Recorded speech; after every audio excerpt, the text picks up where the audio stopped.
Communications and Technology will now come to order, and the chair recognizes herself for 5 minutes for an opening statement. And good afternoon to everyone, and welcome to our last hearing of this Congress. Over the last 2 years, it's been my pleasure to work with everybody on the subcommittee and many of you that are here in the room today on wide-ranging and important legislation to the communications and technology industry.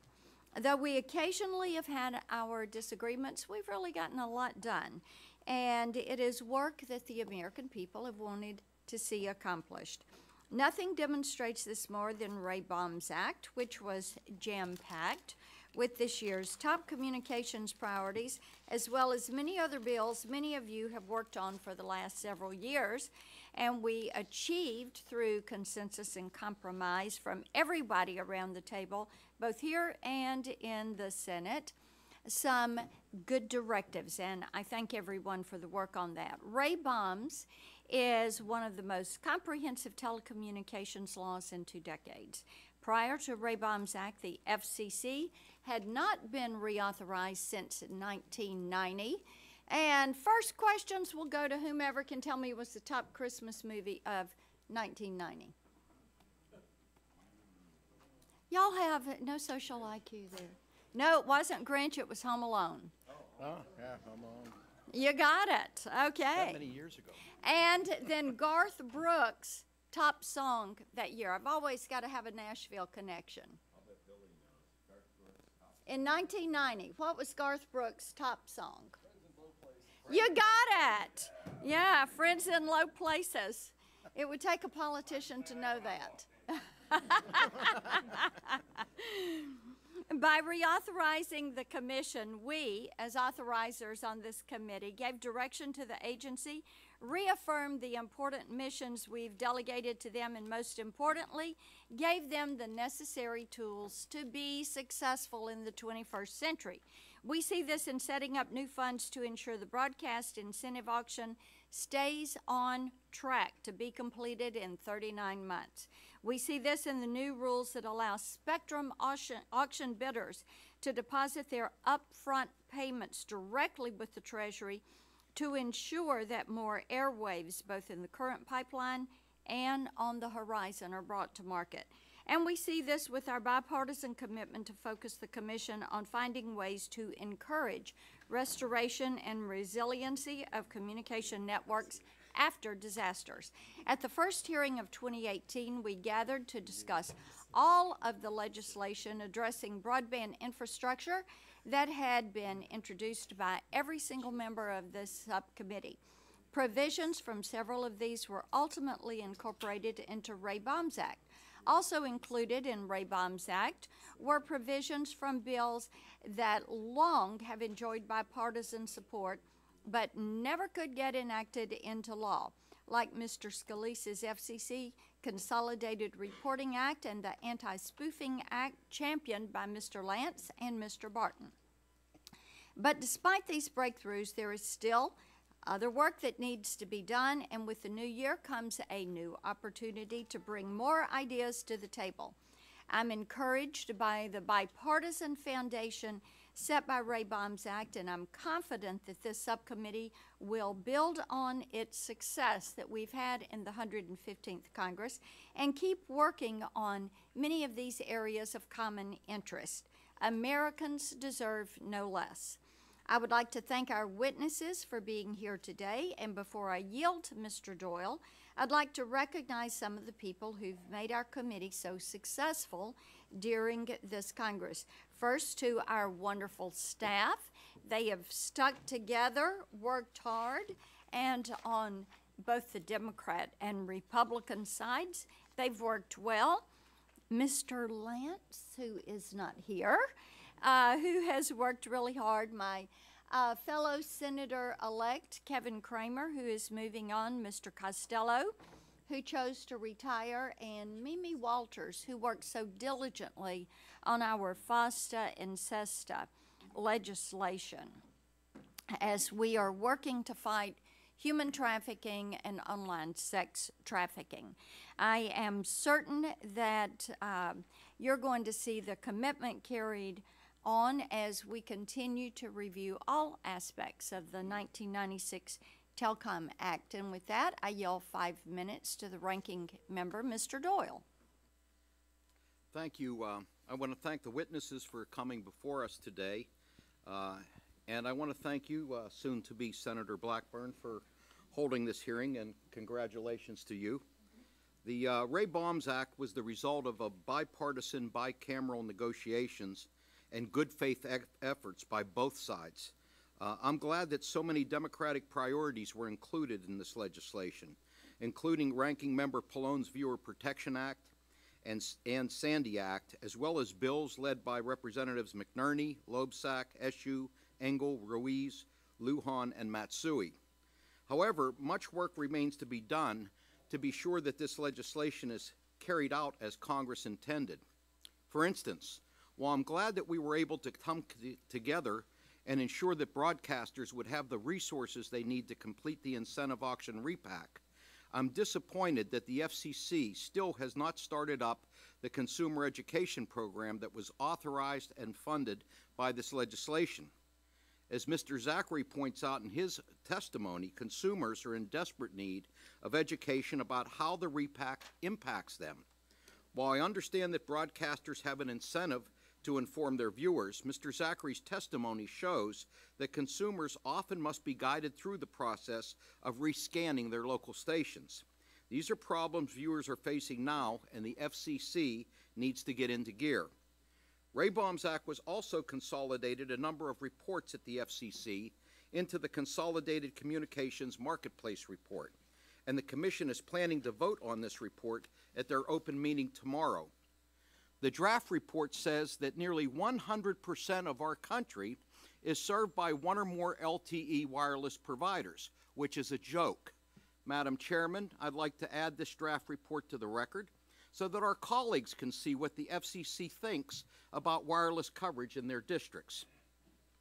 With data like this, it's no surprise that the Commission put its Mobility Fund 2 auction on hold. The Commission needs better data in order to proceed with this auction. They can't put the onus on rural bidders to verify or dispute another carrier's claim of coverage in any given area. So, while I'm pleased the FCC has delayed this auction, I'm sorely disappointed that they took so long to do it. This auction will fund wireless rural broadband deployment for the next 10 years, and we need to get it right. Another aspect of the BAUM'S Act that I think requires more oversight is the C-band report that the FCC and NTIA are required to submit to Congress by September of 2019. This report will examine the feasibility of allowing licensed, unlicensed, and shared use of this band. Currently, cable operators, broadcasters, and public radio use this band to distribute program using satellite downlinks. The satellite providers have proposed a private market transition that would sell off 200 megahertz of spectrum to wireless companies and consolidate satellite operations into the upper 300 megahertz of the band. Finding creative solutions to meet our spectrum needs is crucial, and I think there's merit to this plan. However, I'm very concerned about the specifics, or lack thereof, that has been proposed so far. This band is among those that has been identified as key to deploying our 5G service. Allowing a small group of foreign companies to handpick which wireless carriers get access to this critical spectrum raises incredible questions about competition, rural deployment, transparency, and the public interest. Our nation cannot afford to have the FCC sit on the sidelines while our nation's 5G future is being decided. Finally, my community in Pittsburgh was impacted by a terrible tragedy at the Tree of Life Synagogue in Squirrel Hill. It was the deadliest attack on the Jewish community in U.S. history. Our community is deeply grateful for the efforts of first responders that stopped that attack. The first people that responded were the 911 call center operators who received calls from people inside. They helped dispatch the first units that responded to the scene. The BAUM'S Act authorized important changes to the way 911 systems work in hotels and large buildings, and Representative Eshoo and Shimkus's leadership on this issue has been critical. We need to do more, particularly as we look at next-generation systems and the funding challenges we face in deploying the technology nationwide. Thank you again, Madam Chair, for convening this hearing. I wanted to say it's been a pleasure to serve with you on this committee, and I wish you well in that other body when you make your move. I look forward to hearing the testimony of the witnesses here today, and I yield back. Gentleman yields back. Mr. Walden, you're recognized for 5 minutes. Well, thank you very much, Madam Chair, and I hope your reference to Garth Brooks and Friends in Low Places isn't how you'll view us once you get to the Senate. It's a fitting tribute that the subcommittee ends the 115th Congress with a hearing dedicated to Ray Baum's Act. As others have referenced, many of you know, Ray spent his life working to maintain a bipartisan spirit in facing communications challenges at home in Oregon and all across the country. This subcommittee's achievement stands as a reminder of the potential to work together and to get substantial telecommunications law across the goal line, even in the face of gridlock and partisanship elsewhere. And I have every hope the bipartisan spirit will continue into the next Congress. Even before Ray Baum's Act became a reality, this subcommittee worked on 2 important bills that were signed into law. Kerry's law assured that if you called 911, you knew that that call would go through no matter where you are, and an important complement to that, the Improving Rural Call Quality and Reliability Act, designed to ensure rural calls don't fall through the cracks. These 2 measures represented significant accomplishments for public safety, but also for rural areas, and showed that we could get things done, even for bills like these we tried to pass before in previous Congresses. And I think they also whetted the subcommittee's appetite for bigger accomplishments, setting the stage for the major milestone of Ray Baum's Act. So our work certainly demonstrates the value of working in a bipartisan manner, especially on public safety legislation. Together, we've helped to ensure the broadcasters won't get knocked off the air in times of emergencies. The spoofing provision that was included will help us in moving forward on the bipartisan swatting legislation that we teed up a few weeks ago. And of course, the Ranking Member's Sandy Act will help to avail emergency responders of all technologies during natural disasters. Now, under Ray Baum's Act, the broadcast stations that did not participate in the incentive auction and were assigned to new channels have an additional $1 billion for reimbursement of expenses to make that move. When it became apparent the original $1.75 billion that was allocated for these reimbursements wasn't going to be enough, we worked in a bipartisan way to ensure that we kept our word and that these broadcasters would remain on the air.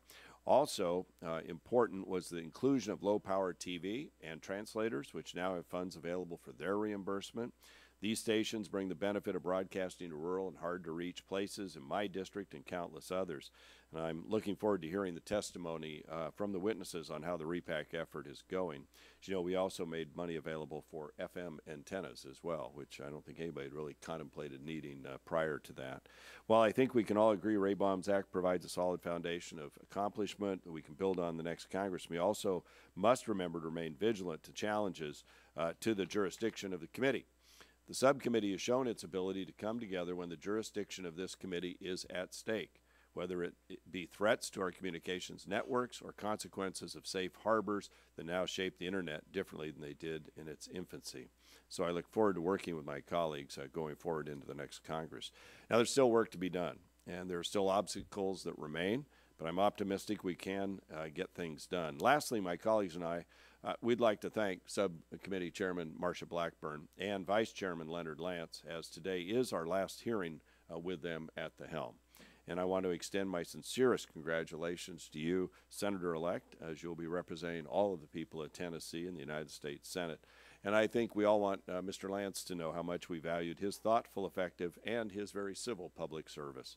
And so we thank both of you for your service and your leadership on this committee and wish you Godspeed in your next journey. Thank you, and I yield back. The gentleman yields back. Mr. Pallone, you're recognized for 5 minutes.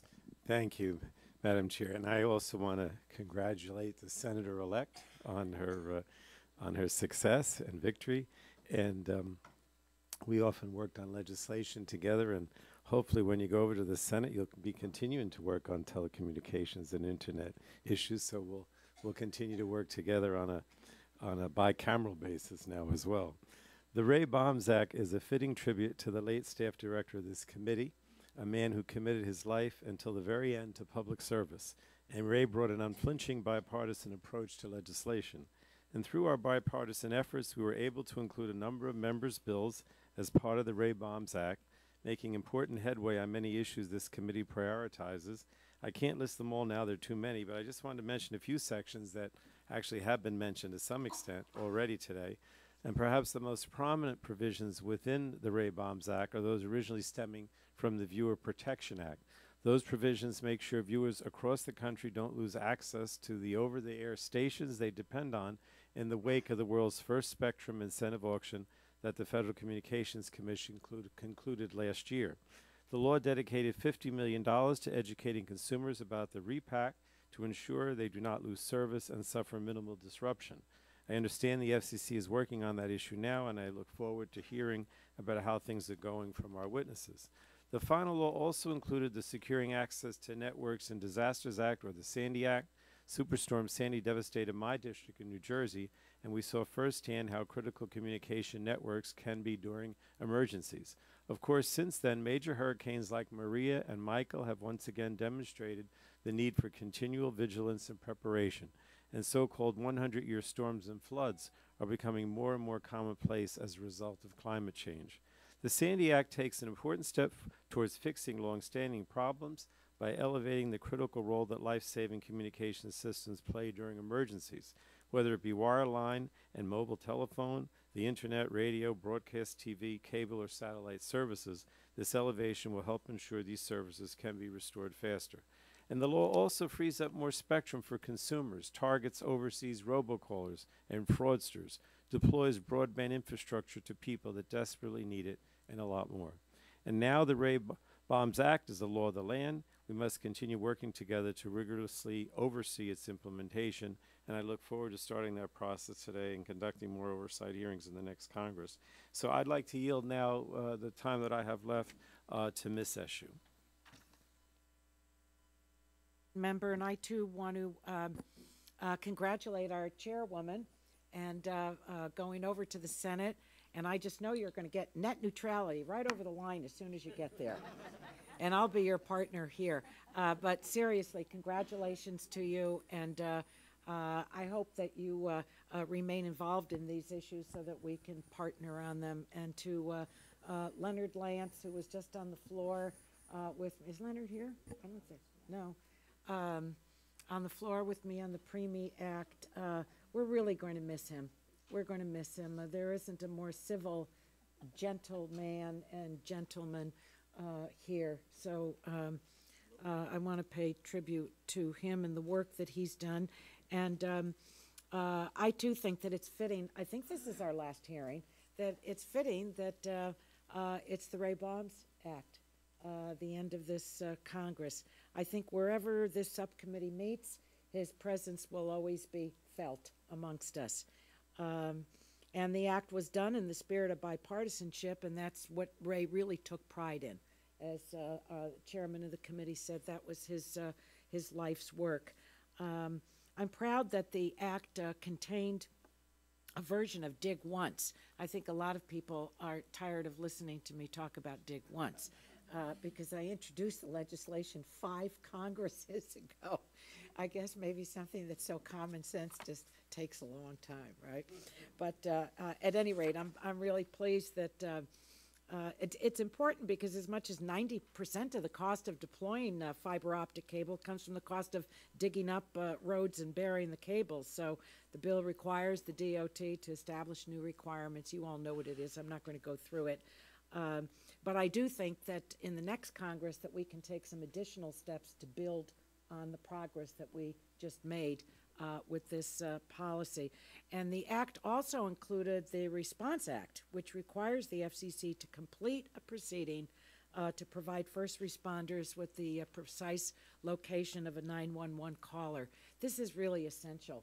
This is really essential in our country because it'll save lives, and it's something that the Commission and the Congress have been trying to get done for years. So I'm proud to have worked with the majority on these priorities. I know it's not easy to be in the minority, but hail, hail, you can still get things done. And I think that, no, I really mean this. You know, most of my time, out of 26 years, the majority of it has been in the minority, but that hasn't I've never taken on a minority mindset. We're here to get things done, and I think that in this committee, most especially, we will continue to. So thank you, and I thank the ranking member for yielding to me so much time.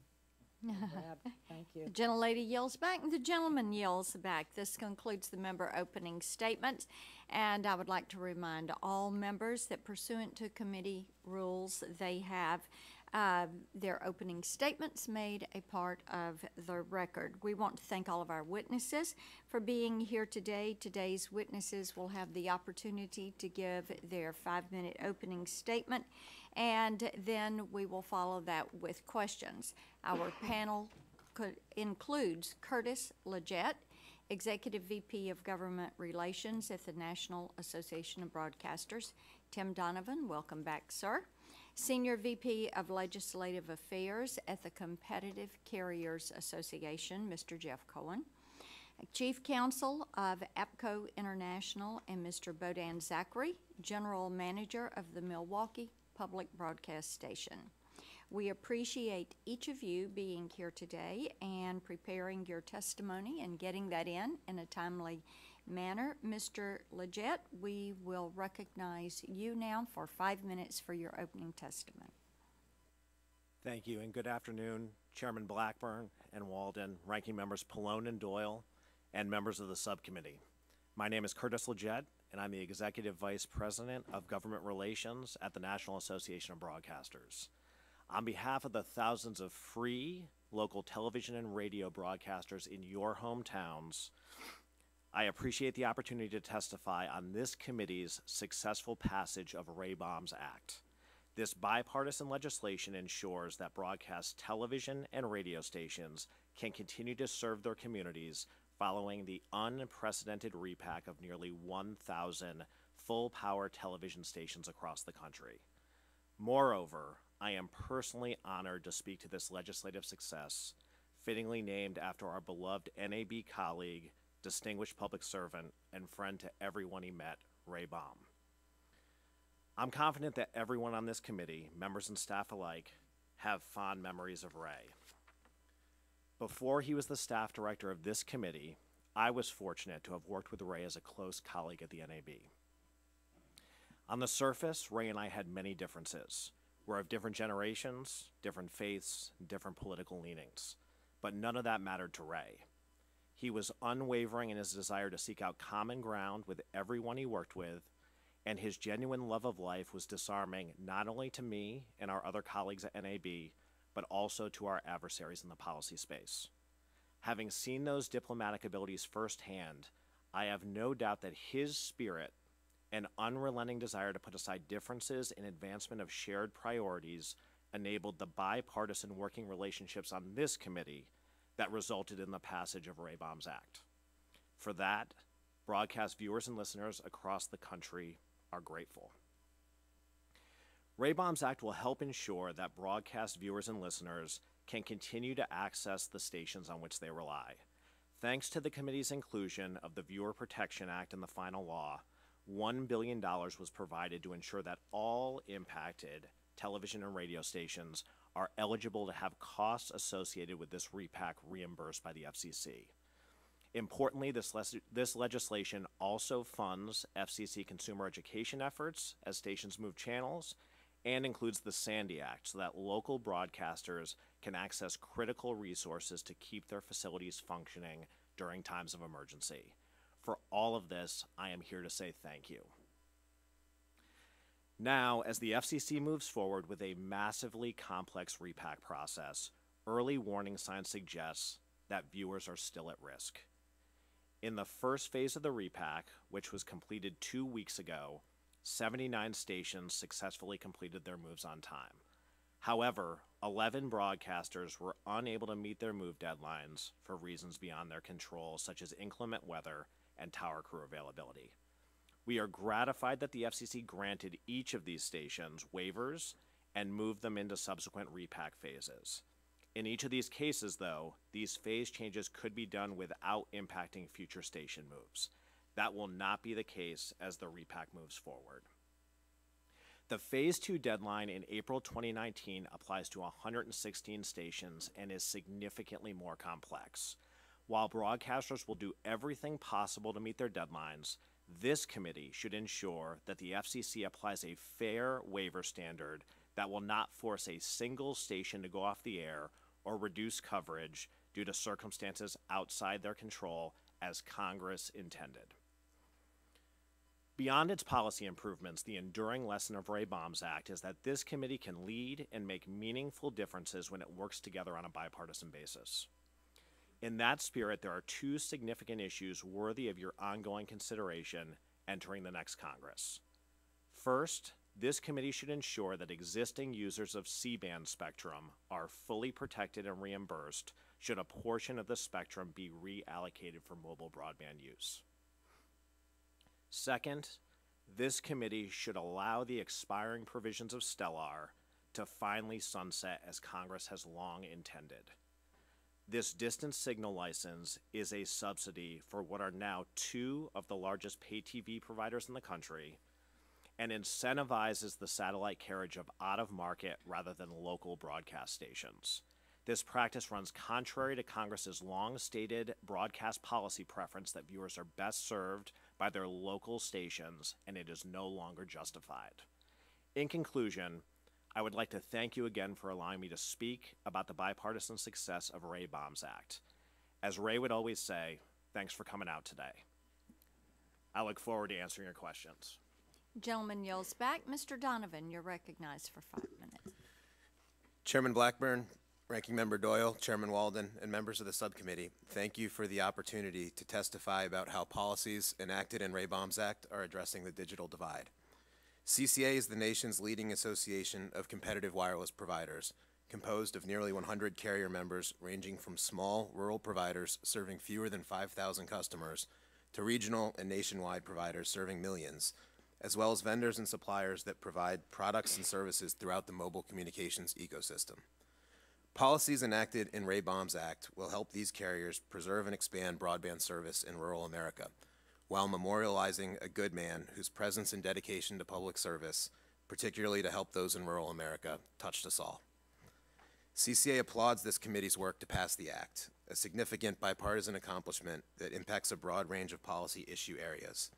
While 5G buzz grabs the headlines, rural America is at a crossroads. Decisions made by policymakers today can either launch new innovation, economic growth, and education and public safety benefits in rural America, or broaden the digital divide, leaving rural consumers behind. Fortunately, issues addressed in the Act move us forward on several key areas. First, spectrum. The lifeblood of wireless carriers is a finite resource only available from the government. All carriers need access to spectrum at low, mid, and high bands to keep up with exploding demand for wireless services. This law contains provisions that operationally allowed the FCC to resume holding spectrum auctions, including the current and planned millimeter wave band auctions. It also directs the FCC to study incentives to put fallow spectrum to use to serve rural areas, and directs the government to identify additional spectrum that can be repurposed for mobile broadband use.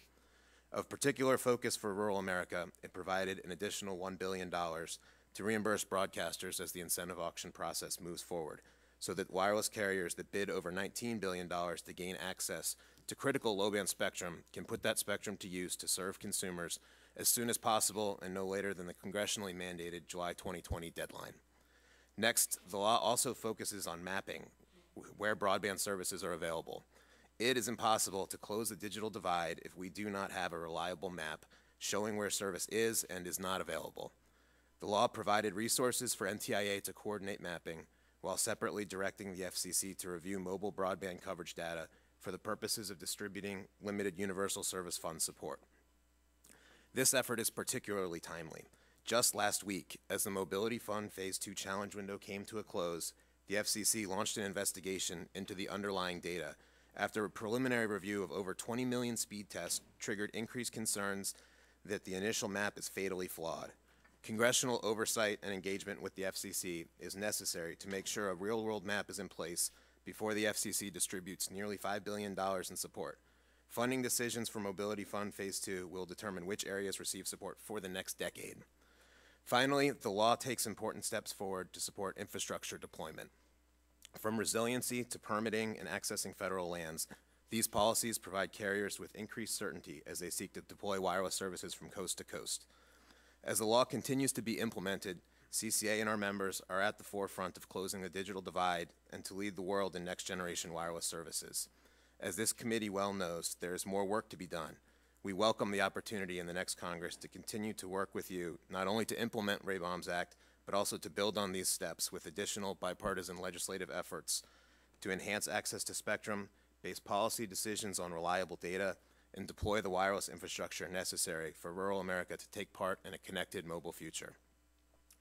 Thank you for your leadership and congratulations on enacting this bipartisan bill into law. In addition to reauthorizing the FCC and updating several agency processes, it includes over a dozen important legislative proposals to close the digital divide. To borrow a phrase from Senator King, when it comes to closing the digital divide, there may not be a silver bullet, but there is silver buckshot, and we want to continue to pursue all of these opportunities. We support these efforts as steps towards the overall goal of connecting Americans where they live, work, and play. I appreciate the opportunity to testify before the subcommittee today, and I welcome any questions you may have. Gentleman yields back. Mr. Cohen. Chairman Blackburn and Ranking Member Doyle, thank you for the opportunity to appear before you today on behalf of APCO International. APCO is the nation's oldest and largest nonprofit organization of public safety communications professionals. It's an honor to be here, having previously worked with this subcommittee on detail from the FCC. This included the opportunity of having worked with Ray Baum, who was a kind and consummate professional that I enjoyed knowing. 911 is the most critical of the nation's critical infrastructure, largely due to the life-saving work performed by 911 professionals. They work long hours, often saving lives or improving the safety of the scene in advance of responding police, fire, and EMS units. For example, 911 professionals instruct callers through first aid, which can mean coaching a hysterical caller through CPR on a family member. They deserve recognition and respect for their life-saving work. But unfortunately, the federal government, through a classification system managed by the Office of Management and Budget, labels them as office and administrative support occupations. This must be corrected. In this regard, I'd like to take a brief moment to thank Representative Shimkus and Representative Eshoo for joining with Senators Burr and Klobuchar to send a bipartisan letter to the Office of Management and Budget, urging OMB to revise the standard occupational classification to accurately represent the life-saving nature of the work performed by 911 professionals. I applaud the subcommittee for its work on Ray Baum's Act. The provision on location accuracy for 911 calls, which has its roots in Ms. Eshoo's Response Act, really hit the mark by directing the FCC to consider requiring a dispatchable location, meaning the door to kick down, for 911 calls regardless of the technological platform used. A dispatchable location should be used and delivered with every 911 call. Ray Baum's Act also increased communications resiliency, for example, by calling for a study on the potential use of Wi-Fi to contact 911 when mobile service is unavailable. APCO has expressed support for exploring Wi-Fi-based methods for contacting 911, while noting it will be important to address any cybersecurity implications, methods of routing to the appropriate 911 Emergency Communications Center, or ECC, and accurate location and callback capabilities. As to the spectrum-related provision of Ray Baum's Act, we appreciate the interest in finding additional spectrum for both unlicensed and licensed communications. When it comes to introducing new operations into bands used by public safety to protect and save lives, notably 4.9 gigahertz and 6 gigahertz, APCO has urged caution. Our community is extremely wary of new spectrum use in bands used by public safety, given the long, difficult history of interference to mission-critical communications. We have expressed openness to modern spectrum sharing techniques, provided that any sharing mechanism is proven in advance to protect public safety communications. I'd next like to turn to some suggestions for how we can make further improvements in emergency communications. We need a confidential contact database for carriers and ECCs to use in the event of outages or other issues that could impact 911. The original Sandy Act would have directed the FCC to create such a database, but unfortunately this provision did not become law. When an outage could prevent 911 calls, the ECC needs to know how to contact the carrier to gather information that will assist with mitigating the outage's impact. Relatedly, ECCs need real-time situational awareness of communications network outages in an easily accessible format that could be integrated into 911 center equipment. As a consumer, when my power is out, I can go online to find block-by-block maps of impacted areas, along with expected restoration times. Remarkably, ECCs do not have comparable information about communications network outages.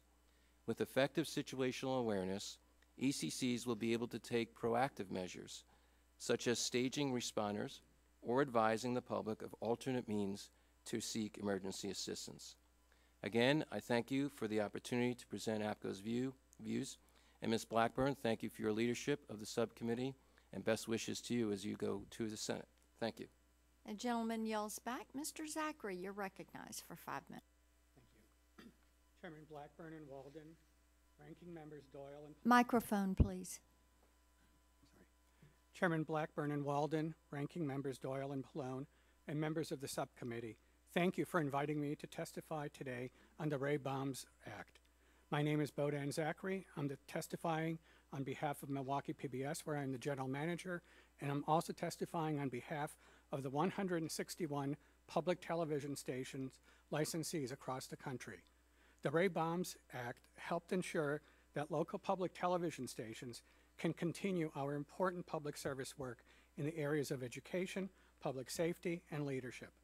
We would like to thank the leadership of this subcommittee and full committee for providing the additional $1 billion in repacking funding, including $50 million for consumer education. We also appreciate the Sandy Act, which recognized stations' roles in emergency communications. The digital TV transition a decade ago highlighted viewers' need for education about major channel realignments. Our experience in Milwaukee has proven that investing in extensive local consumer education is essential to a successful repack. We changed frequencies on January 8th, 2018, because our licensee, Milwaukee Area Technical College, relinquished our Channel 36 bandwidth in the auction, and we are now channel sharing on our other channel, Channel 10. Milwaukee PBS launched a 3-month consumer education campaign ahead of the January 8th event.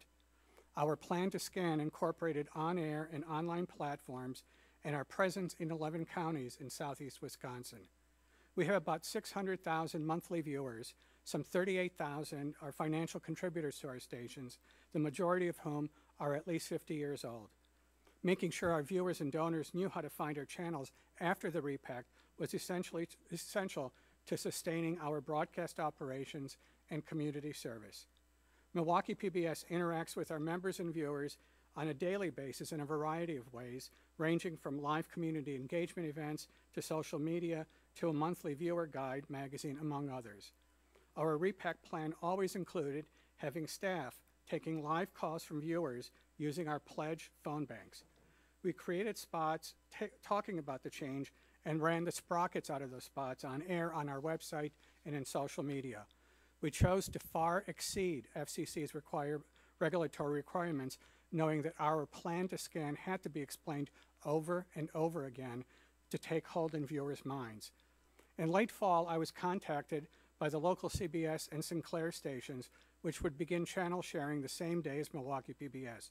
We issued a joint release about that. But on the day of the change, the two commercial stations had little or no capacity to take live viewer calls, so they started directing their callers to our phone lines. Our phone bank was open for 13 hours on January 8th. The response was so overwhelming that we added another half day on the 9th. Between the phone bank and other calls handled by viewer services, we received more than 800 calls over those 2 days, with some calls lasting as long as 1 hour.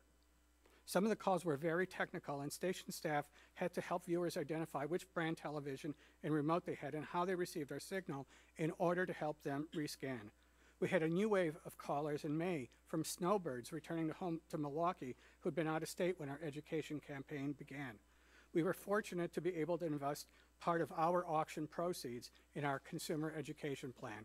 However, the 149 public television stations that are being involuntarily repacked do not have those same resources, yet they have the same urgent need to educate viewers.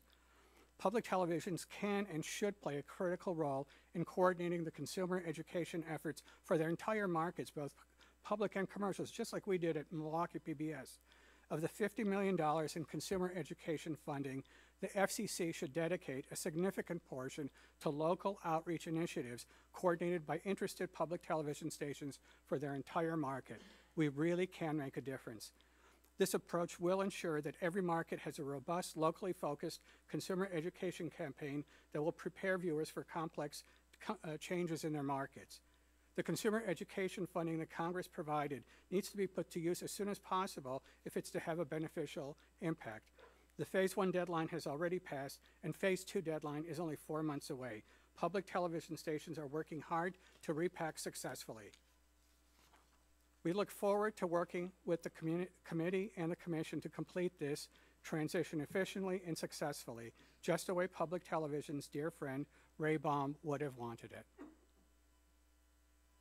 Thank you. Gentleman yells back, and that concludes our testimony. And so we will move to our question and answer portion. Mr. Donovan, I want to start with you. In Ray Baum's, we put some attention on addressing rural broadband deployment, which has been important to several of us on this committee as we've worked through, and some of that focused on spectrum, but most of it really focused on getting rid of barriers and obstacles and things that would hurt siting, that would address existing infrastructure. Things that would help speed deployment. And I'd like for you to talk for a couple of minutes about what your members are experiencing in terms of their ability to get equipment deployed and kind of where they are in this process. How's it rolling out? Thank you. Thank you for the question. And there are several different provisions that were included in the law that do help on this. A lot of them that help for deployment in rural areas are focused on federal lands in particular, where there have been unique challenges in going through the permitting process and seemingly never-ending delays. Some of those, we're going to keep watching them as they're implemented. I think that at the top line, the message has gotten across that the agencies should prioritize broadband deployment. There still are some issues with local land managers, forest managers on making sure that that process goes through at that level. Things like making sure we don't get into cycles where applications are deemed incomplete, so shot clocks don't begin. Things like continuing to build on dig once policies, especially along federal right-of-ways that can make a huge difference as we seek to expand service. So we're excited about a lot of the provisions. We're coming up on some of the deadlines that were in there for days after enactment, so we're watching those closely, and we'll be sure to report back on the progress as it moves along. Great. And when we talk about next year and next Congress, what do you see as the biggest challenges that are coming up for your members, and where should that focus be? So our members are very excited about the opportunity to revisit a broader infrastructure package with a specific focus on broadband. We want to make sure that it's an all of the above approach where streamlining helps, tax incentive helps, but we also need real funding to be able to get to the very hard to reach areas. I think as I talked about in my opening statement, though, we need to make sure before we move forward with some of these efforts that we update our data. Right now, to quote Commissioner Rosenworcel at an event she was speaking on mapping earlier today, it's a mess, and we really do need to fix that so that we can figure out where we do need to take steps to streamline deployment. Well, and let's stay with that because, we have talked about that not only from the FCC but the NTIA, and the Farm Bill is going to make certain that RUS is consulting, I guess would be the proper word, with these two entities. But when we talk about these maps and getting them cleaned up, talk about it in relationship to your members and the decision process they go through based on what is there with this map mess that we're trying to address. Sure. So with the steps, the positive steps that we've made is now there is starting to be some standardization across these maps. Carriers will report back data in what they're asked for, and the more precise you are, the more precise they can be. That helps piece it together data from different carriers to have one map. If you're comparing apples to apples, it's a lot easier to build a map than if you're comparing across different standards. So we need to make sure that the ask for carriers on the front end is correct. What we've also learned is that you can't put the entire burden on fixing that map on carriers, on state governments, on local governments. The challenge process we've experienced in Mobility Fund Phase 2 is extremely onerous. And while as I mentioned, over 20 million speed tests have been conducted, those have been overwhelmingly showing that there's not qualifying service. That's very concerning because our carriers only got to a small portion of the areas that they would have liked to challenge because of time restraints and resource restraints, as well as some that viewed the challenge as just too big to even endeavor. So we need to go back and make sure we're fixing the underlying map so that we can actually take steps forward. Gentleman yells, or I'm going to yell back my time, and I thank you for the questions, Mr. Doyle. And I also want to remind members we are going to have votes at 3:45. Thank you, Madam Chair. Mr. Donovan, I'm going to stay with you. Are your members concerned that the proposed secondary market transition in the C-band could leave rural providers behind? And do your members feel like the FCC should play a greater role in any potential transaction in that band? Thank you, and I appreciate your remarks in the opening about how critical the C-band is to broadband deployment. When we're talking about 5G, it's important to have low-band spectrum that has wide coverage distance. Higher band spectrum can support really fast speeds that we're just starting to get a grasp of what that looks like. That C-band is so-called mid-band spectrum. It's kind of our Goldilocks spectrum for it, and so we really want to make sure that it's at the cornerstone of 5G build-out. As our members are reviewing different proposals, at this point, the FCC record fails to establish how a private sale could ensure the same procedural protections and market protections of an FCC auction. The FCC auction program has been tremendously successful, generating significant funds for a lot of purposes, from deficit reduction to creating funds for next-gen 911 deployment, for reimbursing, in the incentive auction example, broadcasters for relinquishing spectrum. So that's a proven process. To move away from that, we haven't seen what we need to see yet to have faith that that's going to be the right solution. Thank you. Let me ask you another question. The Airwaves bill that Representatives Lance and I introduced include a rural dividend mechanism that would take a proportion of the spectrum auction revenue and put it towards broadband build-out. Do your members think this is an idea that has merit, and what impact would it have on deployment of rural broadband? Thank you. It's a great idea. It has merit, and we hope to see that idea comes back with the next Congress and whatever legislative vehicle you can put it in.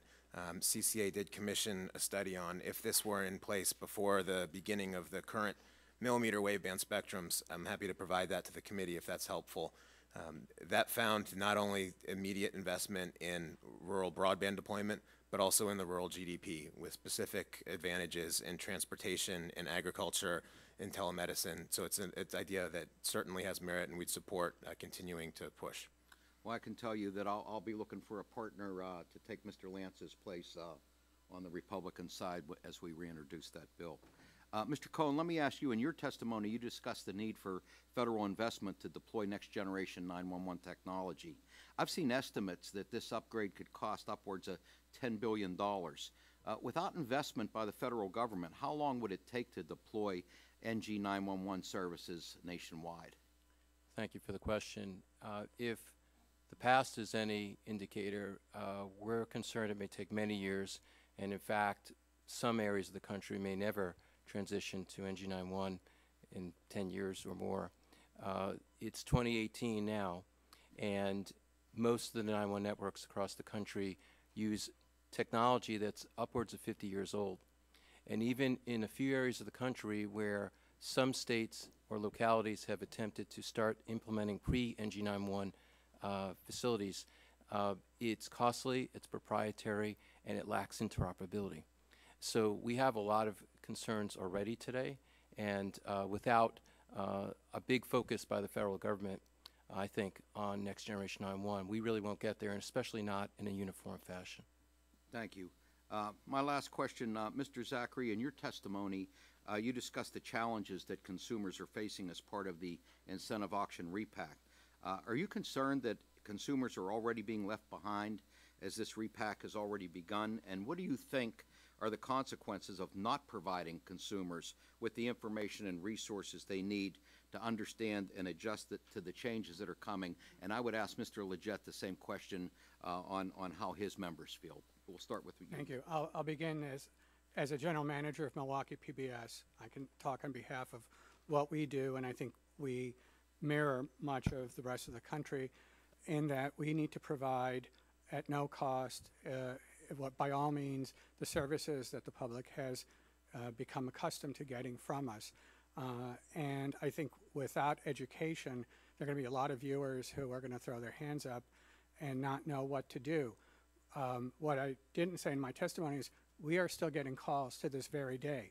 Our head of engineering is still talking to people every day who are having problems. We're in a market that is the 8th highest usage of over-the-air digital antennas, and we have people calling saying, I'm losing signal. Sure. Thank you, Congressman, for the question. What I would simply add is that phase one of this massive repack was just recently completed, and 11 stations were unable to meet their repack deadlines. As we move forward here, this repack is only going to become more complex, and our focus is on ensuring that no viewer is going to lose access to their station due to an inability to adhere to this very, very aggressive timeline that the FCC has laid out. Phase one indicated that there are going to be problems due to inclement weather, shortages in tower crews, and as these phases start to bump up against another and impact subsequent station moves, we forecast some real problems. So we look forward to working with this committee to ensure that the FCC implements a fair waiver standard. Gentleman's time has expired. Chairman Walden, you're recognized. Thank you, Chair.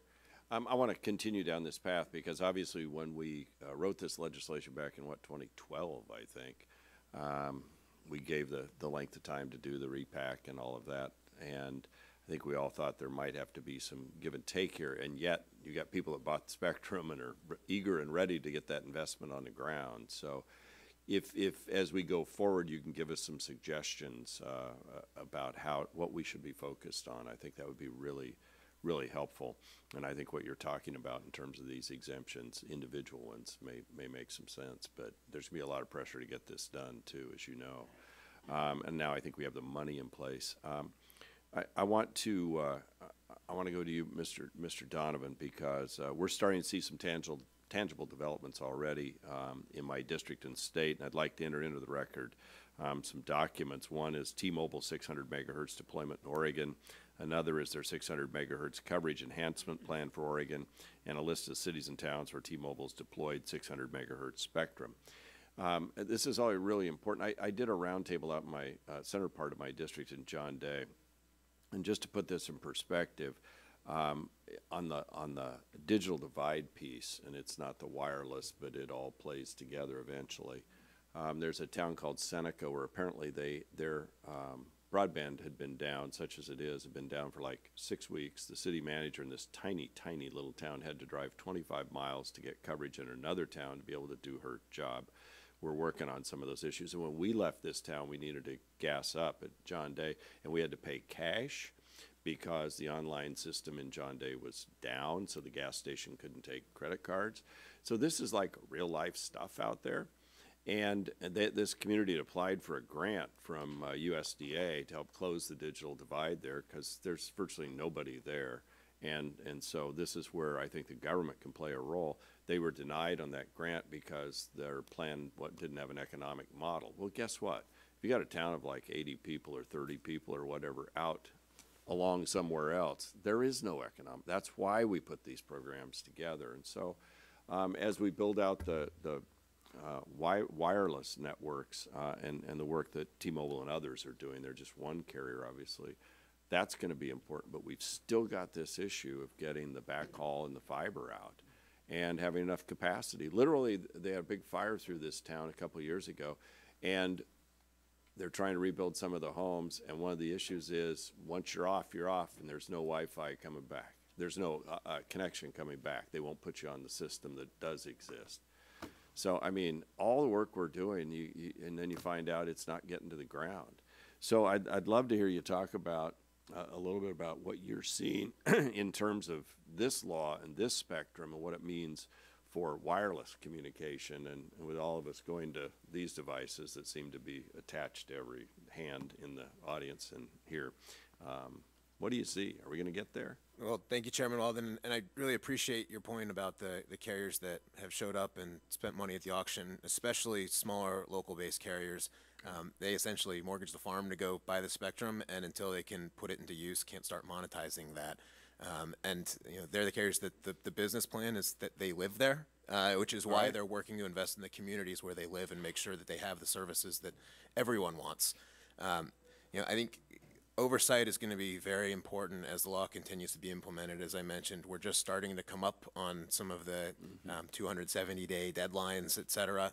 So we'll want to keep watching that, as well as there's a whole slew of dozens of additional infrastructure deployment bills that were introduced earlier this year that we had several hearings on, things ranging from only requiring studying the actual area that's going to be disturbed land.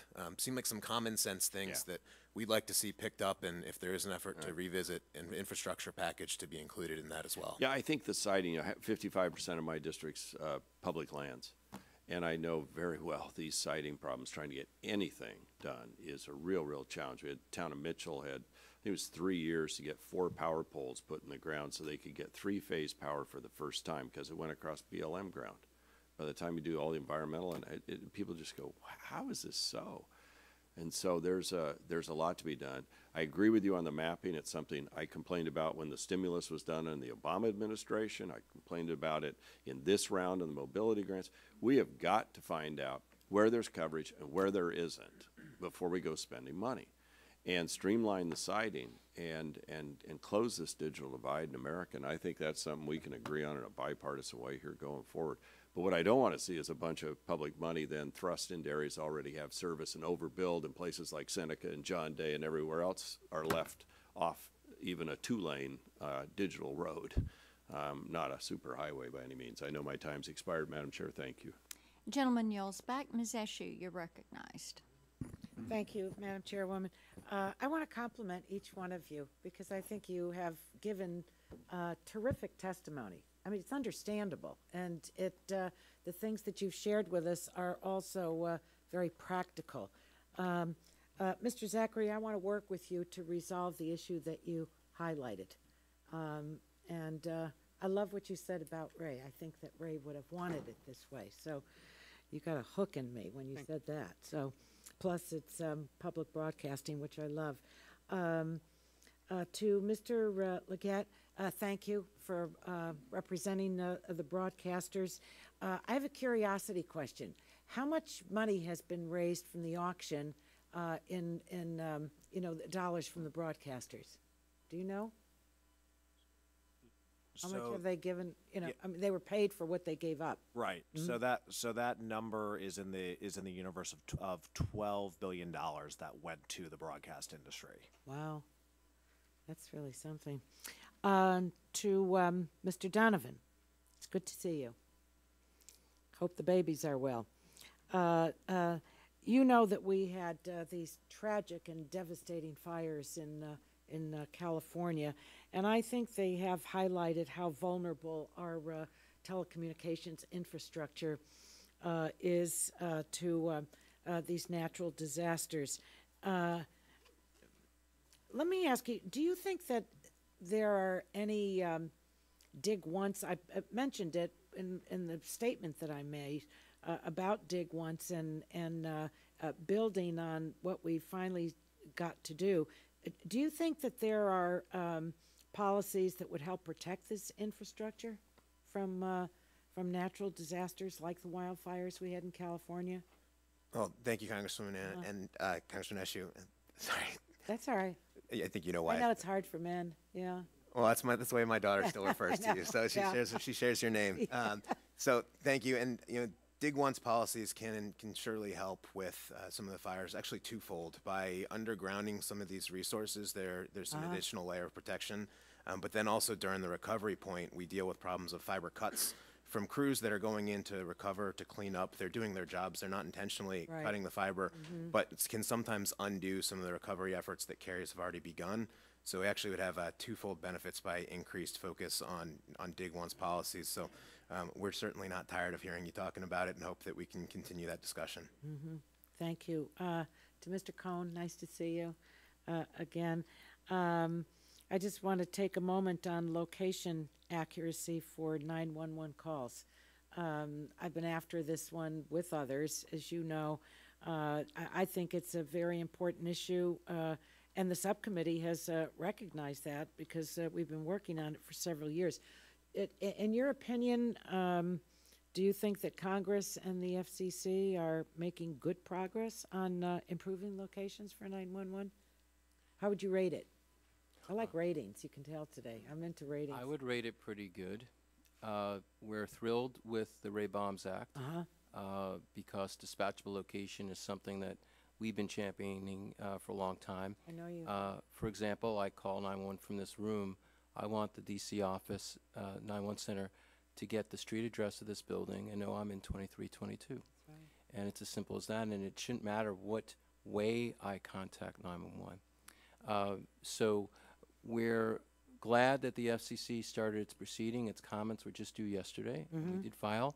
We'll look forward to reviewing the comments of others and staying active in this proceeding. I hope that APCO will stay on the issue of the Next Gen 911 Act. It got kind of bollocksed up or lost someplace in this Congress, which is not unusual for that to happen to legislation. But we'll look forward to working with you in the new Congress on that, because it's unfinished business that needs to be.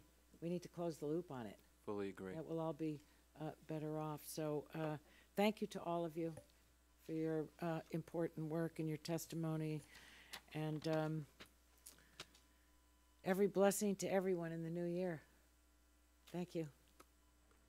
Gentlelady yields back. Mr. Shimkus, you're recognized. Thank you, Madam Chairman. So we tried to remove barriers, increase spectrum, and address public safety issues as we've talked about in the overall processes. So I want to start with public safety. We're still hearing concerns about incorrectly routing in my district. Is that a national concern still? And then also, can you speak to which I raise all the time, which is the fee diversion discussion? Sure. Thank you, Mr. Shimkus.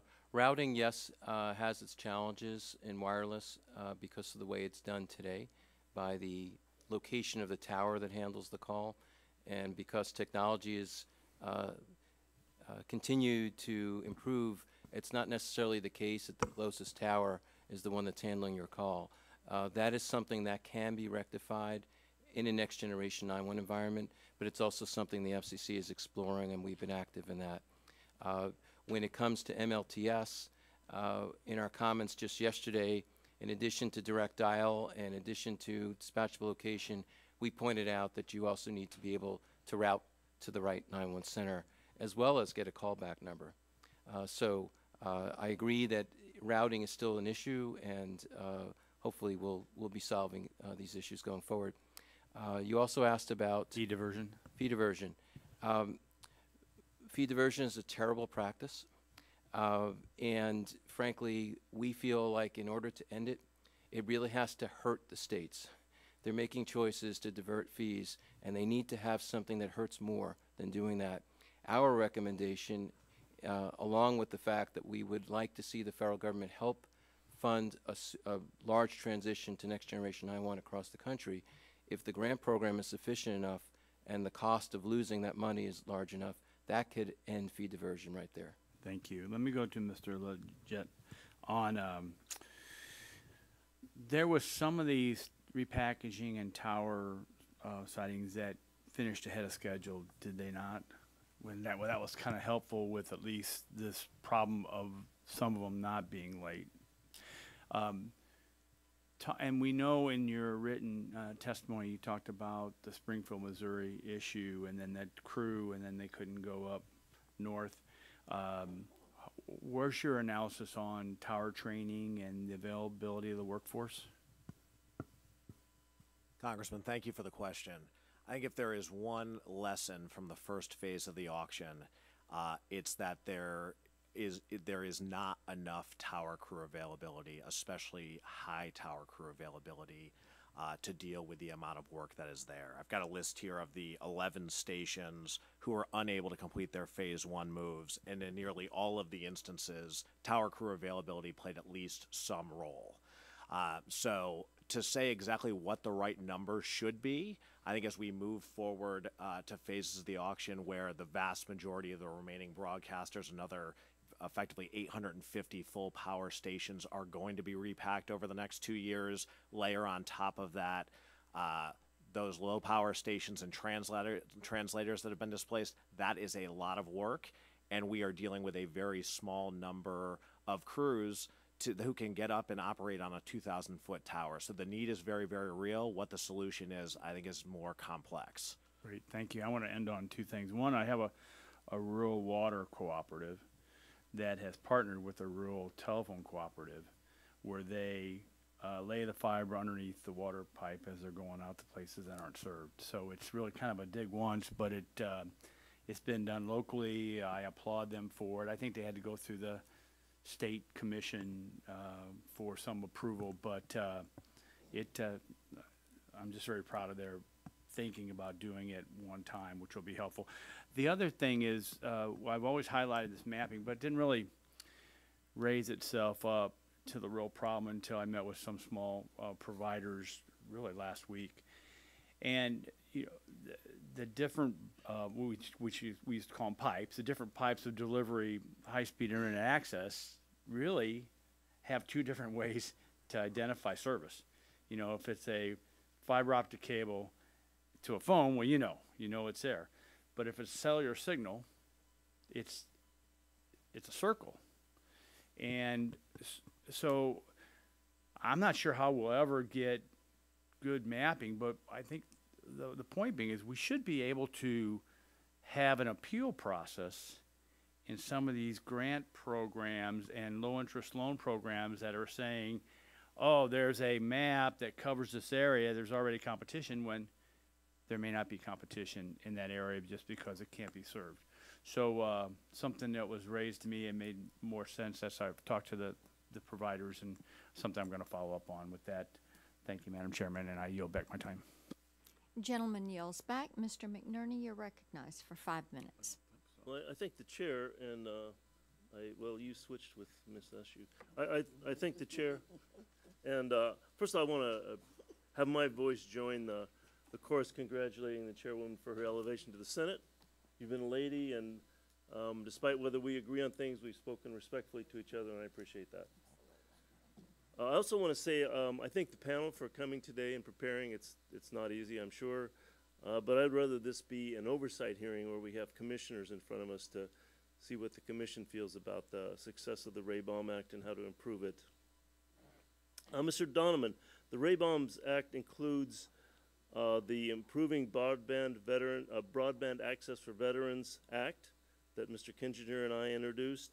This legislation requires the FCC to examine the state of veterans' access to broadband internet service and what can be done to increase access, with a focus on low-income veterans and veterans in rural areas.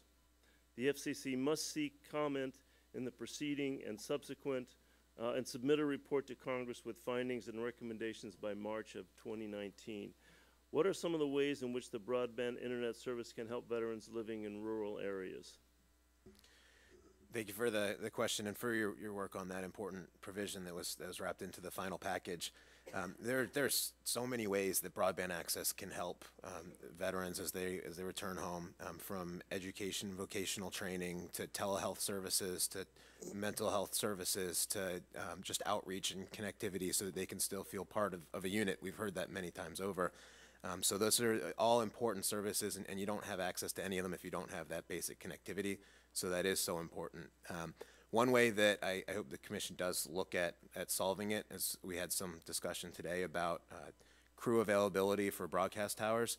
I'd highlight one program called Warriors for Wireless that's specifically focused on training veterans to have the skills to become tower climbers and identifying a need where we have a need for additional crews, and finding a workforce that has really been quite successful in programs like this. Well, thank you. The Commission should be looking at ways to improve broadband access and adoption for veterans rather than impeding veterans' ability to get connected. The current Lifeline proposal pending at the Commission would devastate access and service to 1.3 million veterans across the country who depend on this crucial program, and I urge the Commission to abandon that proposal. Mr. Zachary, recognizing the consumer confusion that has resulted from stations moving as a part of the spectrum repack, which you discussed, Congress directed the FCC to spend $50 million for customer education in the Ray BAUM'S Act. As your testimony demonstrates, that despite outreach efforts, consumers flooded your station with calls. As the repack process proceeds up next year, I'm concerned that consumers in many more cities won't be prepared. Do you know what the FCC is taking, what steps they're taking to educate consumers with funds it received? I'll admit that I do not have knowledge of what they are planning with the $10 million education fund. I do know that in the public television system, we are equipped, because as we were talking to our viewers in our area on a daily basis in any number of means, we can be the ones who can best facilitate getting that message out. And because we do fundraising drives 4 times a year, sometimes more, to raise funds, we're equipped with phone banks. We know how to work it, and that's why we so much would like to be part of this effort. I think we can really make a difference in educating consumers. Well, do you think the FCC can be more transparent in its efforts to educate consumers? I would like them to be. Thank you. Back to Mr. Donovan. The proliferation of the Internet of Things devices is transforming the world around us. By 2020, it's expected there'll be 20 to 50 billion devices connected around the globe, and many of the devices are expected to have very weak security provisions that are susceptible to attack. Would you agree that we should be concerned about the large number of IoT devices today and those coming onto the market? Yes, I would. I was talking with one of our rural carriers last week in Wyoming who's identified a potential 8 million new subscribers for their network, but 5 million of them are cows and 3 million are sheep. So these are going to be very small devices connecting them onto the grid.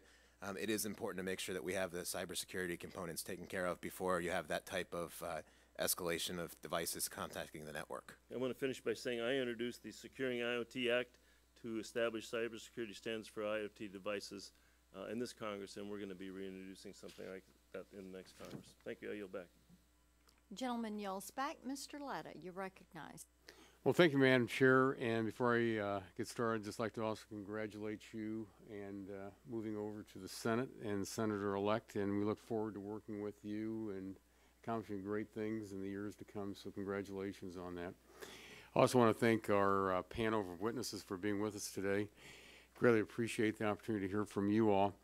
And Mr. Donovan, if I could start with you, it's my understanding that many of your members are wireless carriers for rural areas. And earlier this year, I introduced the Precision Agriculture Connectivity Act with my friend, the gentleman from Iowa, that is also now included in the Farm Bill that requires the FCC and the USDA to collaborate on the best ways to meet broadband connectivity and technology needs of precision agriculture to keep America's farmlands competitive internationally. Whether it's Internet of Things devices, self-driving machinery, drones, or satellites, precision agriculture requires more ubiquitous broadband at higher speeds with less latency. Would you tell the committee how the Precision Agriculture Connectivity Act complements provisions enacted as part of the BAUM'S Act? Certainly, and congratulations on advancing that bill forward, and especially with the inclusion in the Farm Bill. I know it was quite a lot of work to get it there, so congratulations. Thank you. We really appreciate the way that the bill focuses on the need for connectivity, not just where people live or over roads, but over agricultural lands, farmlands, ranch lands. That's something that Secretary Perdue has really focused on. I think using that hand in hand with the provisions of BAUM'S Act, some of the things we've already talked about in terms of streamlining deployment, getting fiber further out, that's going to allow you to then serve the last mile with wireless coverage over farms so that you can have all these precision agriculture technologies that are coming online. We joke with some of our members that we've had autonomous vehicles in rural areas for years. They're just painted John Deere green. So we want to make sure we can continue to have that type of functionality that's letting farmers use fewer resources, have higher yields, and really helping drive the economy forward. Oh, thank you. Let me follow up. Accelerating wireless broadband deployment is a national priority because study after study tells us that wireless broadband deployment drives economic growth, employment, and investment. In the BAUM'S Act, we appropriated an additional $1 billion on top of the existing $1.75 billion to reimburse broadcasters for the costs incurred as a result of the repack and enable a smooth transition and make their spectrum available for innovative new wireless broadband deployments. What more needs to be done to allow for faster wireless broadband deployment in the former broadcast spectrum? Thank you, and I think the whole panel would agree with me in thanking you for the additional $1 billion to make sure that we can continue to stay on track. I think going forward, the two things that can help most are setting expectations and promoting accountability. Expectations for broadcasters, for consumers, so we can do those educational efforts, but expectations that let us that we're now 60% more broadcast stations have been cleared than the FCC had projected we would be at this point. So while we have had some waivers that are necessary, it's clear that they've built some of that into the system. So we want to make sure that we promote the expectation that we will stay on this timeline so people can find creative solutions to keep moving forward. Let me follow up with Mr. Leggett. I believe that no one in this committee wants or intends broadcast viewers to lose service due to the repack. Would you like to comment on the repack? Absolutely, and thank you for the question. Broadcasters are absolutely committed to doing exactly what Mr. Donovan just suggested, which is to move as quickly through this repack process as is possible. We've got every incentive to put this repack behind us and ensure that we are focused on serving viewers across the country.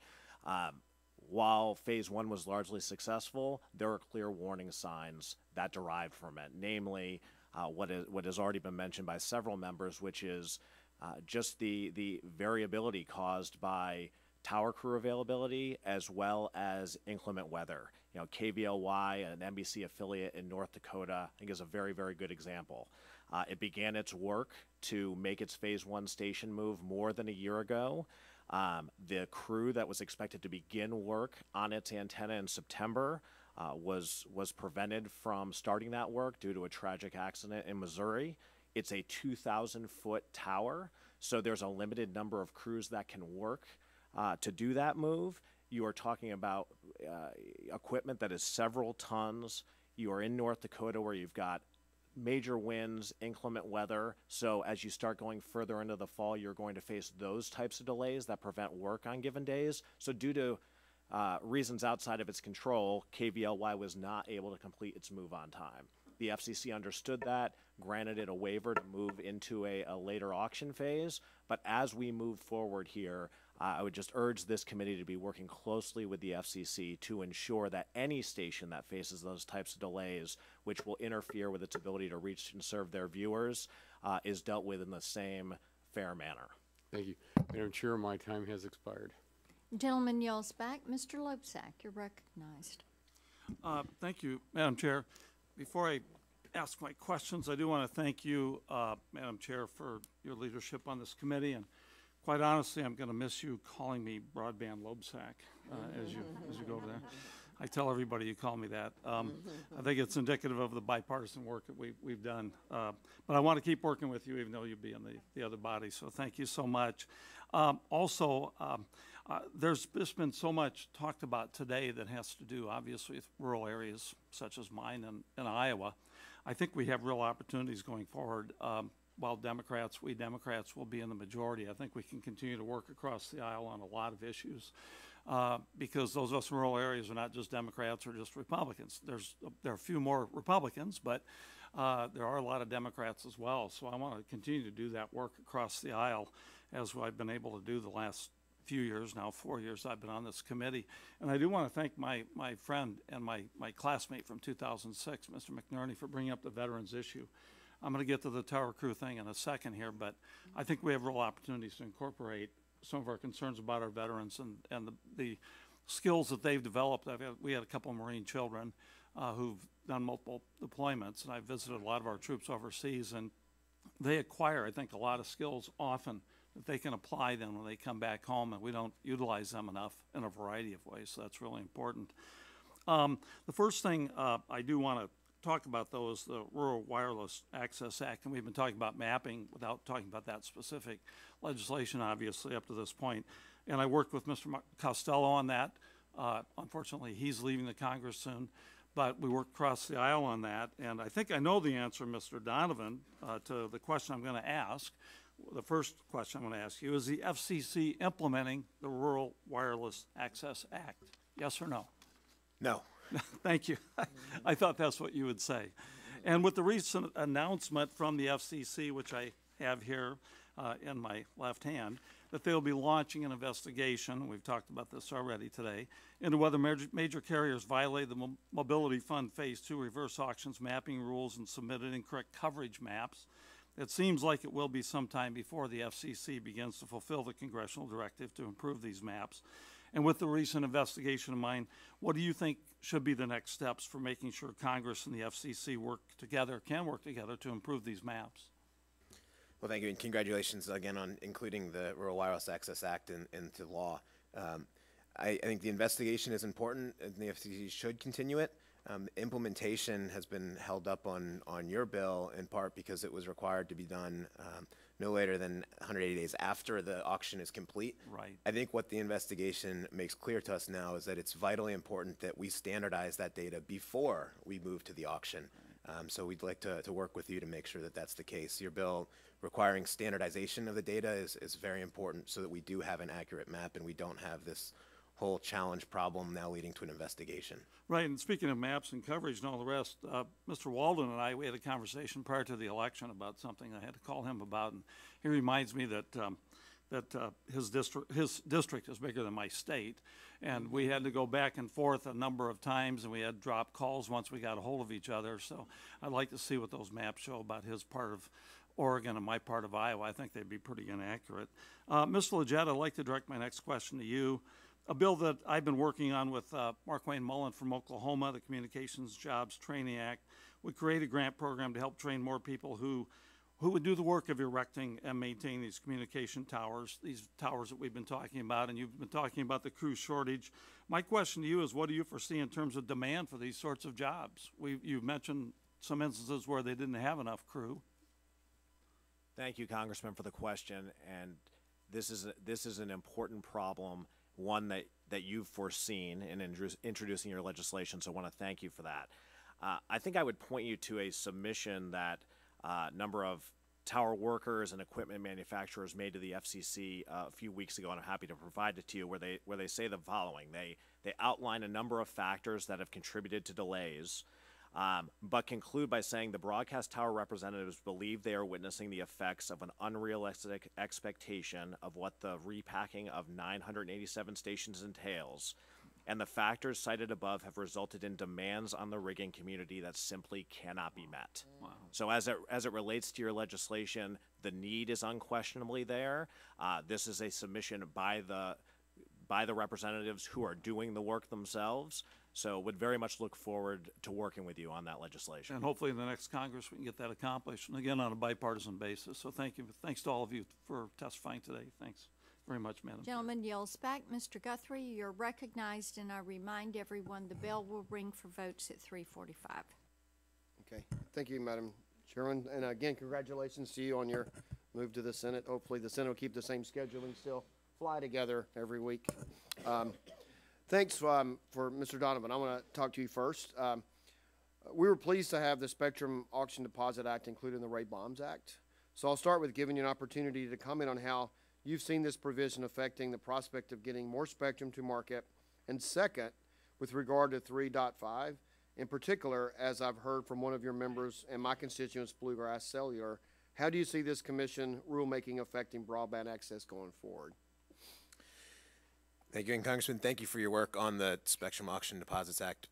As a bipartisan basis, that really is, I can't overemphasize how important that is. We would not be having the auction that's underway right now, nor any of the auctions that are coming after it, had that not been signed into law.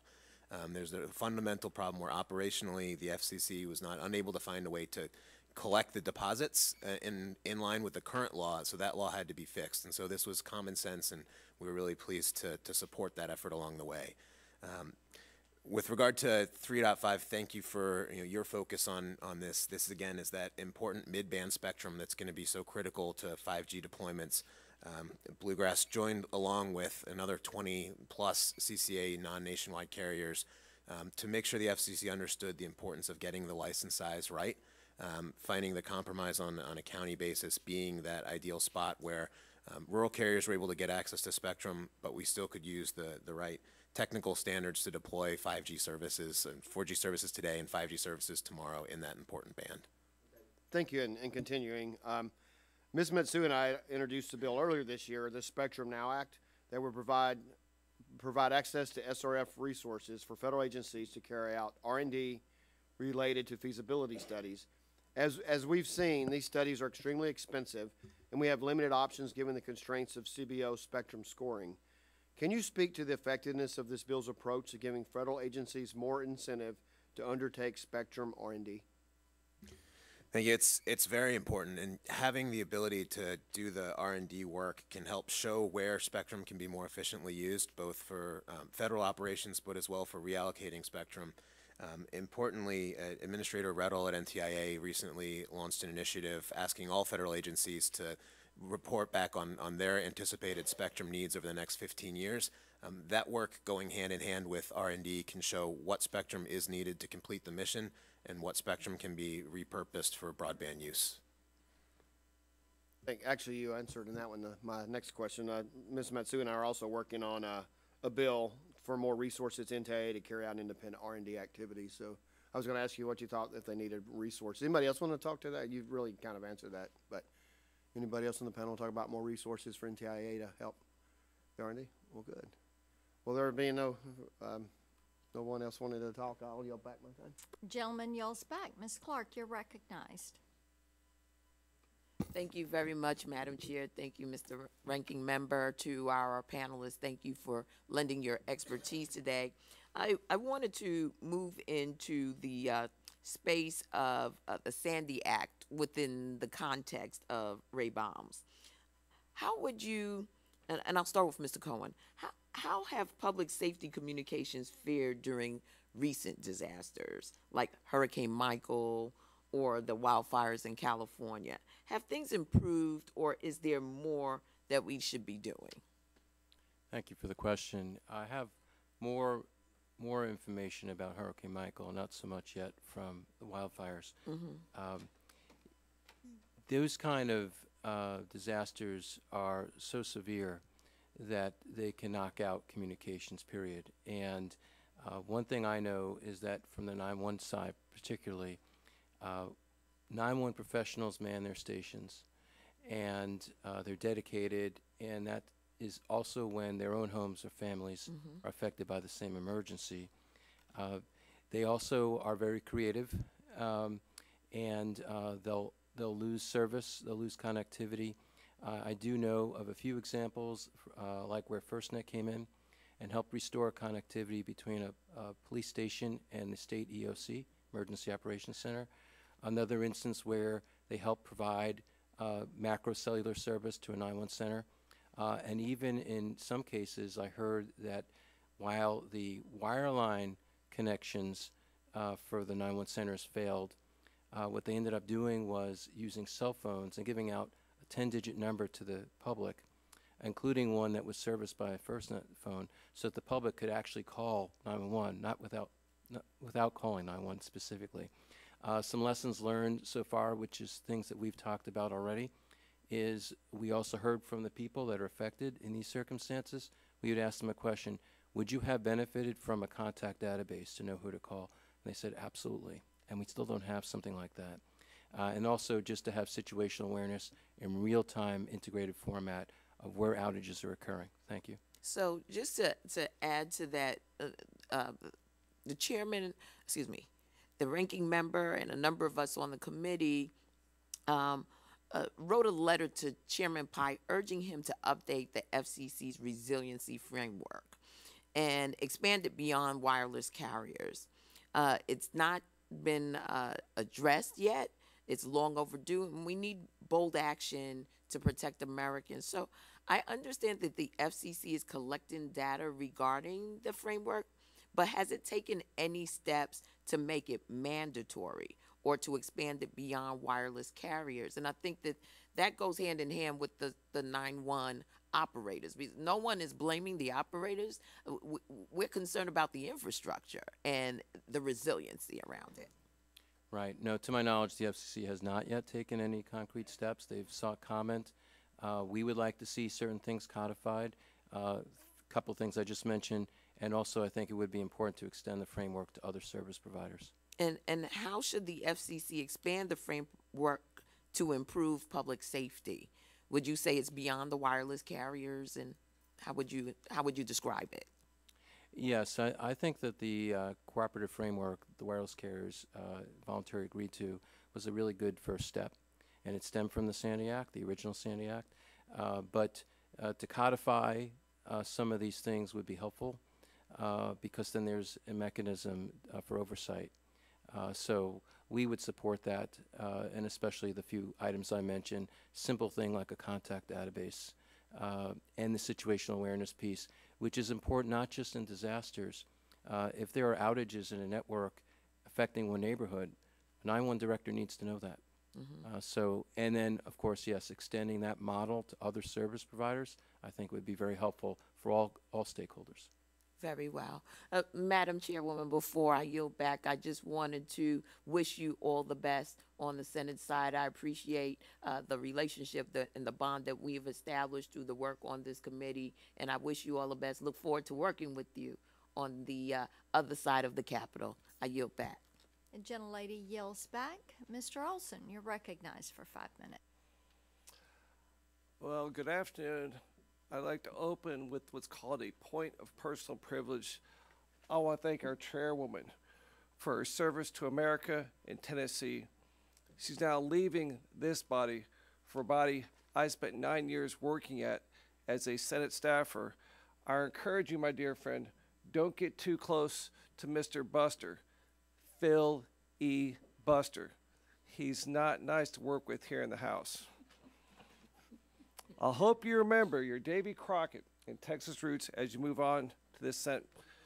Fair winds and following seas, as we say in the Navy. And y'all witnessed a bipartisan act of theft. Right before me, Ms. Clark stole my question about resiliency, so I won't go over that again. Suffice to say, we've learned lessons from from Harvey, from Irma, from Maria that were applied recently with Michael and the fire, so that's great progress. My question is for all of you if you want to chime up, but basically it's on disaster recovery. Mr. Cohen, you mentioned that our 9/11 infrastructure is very, very old, 50 years old, and has to be rebuilt. One problem we're having back home, it's a good problem to have, but my hometown of Sugar Land has started what's called 311. It's basically the same premise as 911, but it's for non-emergency calls. Calls to, hey, a pothole, a tree's falling down, I've lost a pet. We're seeing some confusion about where should I call? Should I call 911, 311? So have you seen that happening across the country somewhere else? We can apply lessons learned to avoid the confusion. For example, I had a person who didn't know to call 911 in our freeway, a refrigerator was in the middle of a road. Do I call that? Is that emergency, like something like a fire or gunshots, or just call the city? And so, any idea we help that out, because it's kind of confusing. Sure. Thank you for the question. Well, first, as a general matter, it is a problem across many 911 centers that they field too many non-emergency calls. Centers do vary in terms of the guidance they give to the general public, but generally speaking, they say in emergency, call 911. Some cities, like Washington, D.C. here, also co-locate 311. And in those instances, it's good because it is hard sometimes for a citizen to decide, apart from the obvious things that we know isn't an emergency. Your example of a refrigerator on a highway, that seems to me like an emergency, but when you co-locate and you have a 311 center as well, those calls can then be transferred back and forth by the professionals manning the 311 and 911. But as a general matter, to answer your question, call 911 only in emergencies. That's it. Mr. Leggett, you mentioned your testimony that local stations continue to invest in resiliency of their infrastructure to make sure they can enable interactive, provide life-saving information during disasters. However, we have learned that some storms obviously can be overtaken by the force of nature God creates. And so my question to you is, can we address some of those problems with a quicker permitting process, some waivers in the future? Have you seen some problems with Irma, with Maria, with Harvey, with Michael, with the fires that we can address now and make it it's not a crisis when it happens? Thank you, Congressman, for the question. And as you allude to, of all the things that local broadcasters do, both television and radio, there is none we take more seriously than our role of being on the air 24/7 in a time of emergency. Very candidly, I think the provisions included in the Sandy Act, which we have yet to see the full impact, but are very, very significant. Broadcasters being granted priority access to fuel, to access their facilities during times of emergency. A lot of what we have dealt with just logistically, and it's understandable given the importance of having first responders on the scene, is just an inability to repair our facilities as quickly as possible. There are going to be some circumstances where it is impossible, but where it is possible, that legislation is going to significantly improve our ability to get our facilities back on the air. Yeah, one of our local TV stations basically moved their whole operations from where they've been flooded out twice now. Said this is enough being flooded. People depend on information, the weather radar, all the information. So thank you for that question. A final Christmas question, kind of a present, and this is for you, Mr. Zachary. As we talked before, as a young boy, I lived in Appleton, Wisconsin, 1964 to 1966, the heyday of a coach named Vince Lombardi. My question is, for the largest public television station in Wisconsin, who's the best quarterback the Packers have ever had? Is it Bart Starr, Brett Favre, or Aaron Rodgers? Your listeners want to know. Viewers want to know. I can't answer because when I get back to the office, I'll be beset upon by varying factions who support the different. Taking the fifth. Go, Pat, go. I yield back. Gentleman yells back. Mr. Bilirakis, you're recognized. Man, I think that's the toughest question we've ever posed on a person on the dais ever in history. I mean, that's a tough one. I'd say Bart Starr, but anyway, I'm an old-fashioned guy. Thank you, Madam Chair, and I appreciate your service in the House of Representatives. I know you're going to do a wonderful job representing the great state of Tennessee, and I'll never forget, my dad sends his best as well. I'll never forget you came to Florida for his retirement banquet and spoke. You were the guest speaker, and I just appreciate everything you've done for my family and for the United States of America, and I know there's more to come. First, I'd like to highlight a recent R Street report that ranked Florida as the best state for broadband deployment based on a review of each state and local regulations. This system, in conjunction with the BAUM'S Act, will help Florida lead the development of next-generation internet services. and I'm very excited about the future. Mr. Donovan, in terms of current regulatory barriers and making 5G a priority, should we have policies that exempt or streamline installation of communications facilities that simply replace older existing ones?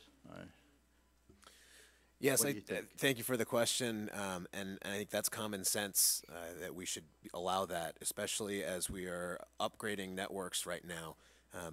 4G built upon 3G networks, 5G is going to build upon 4G. As you're replacing some of the equipment, you shouldn't have to go through a whole entire review process all times over again.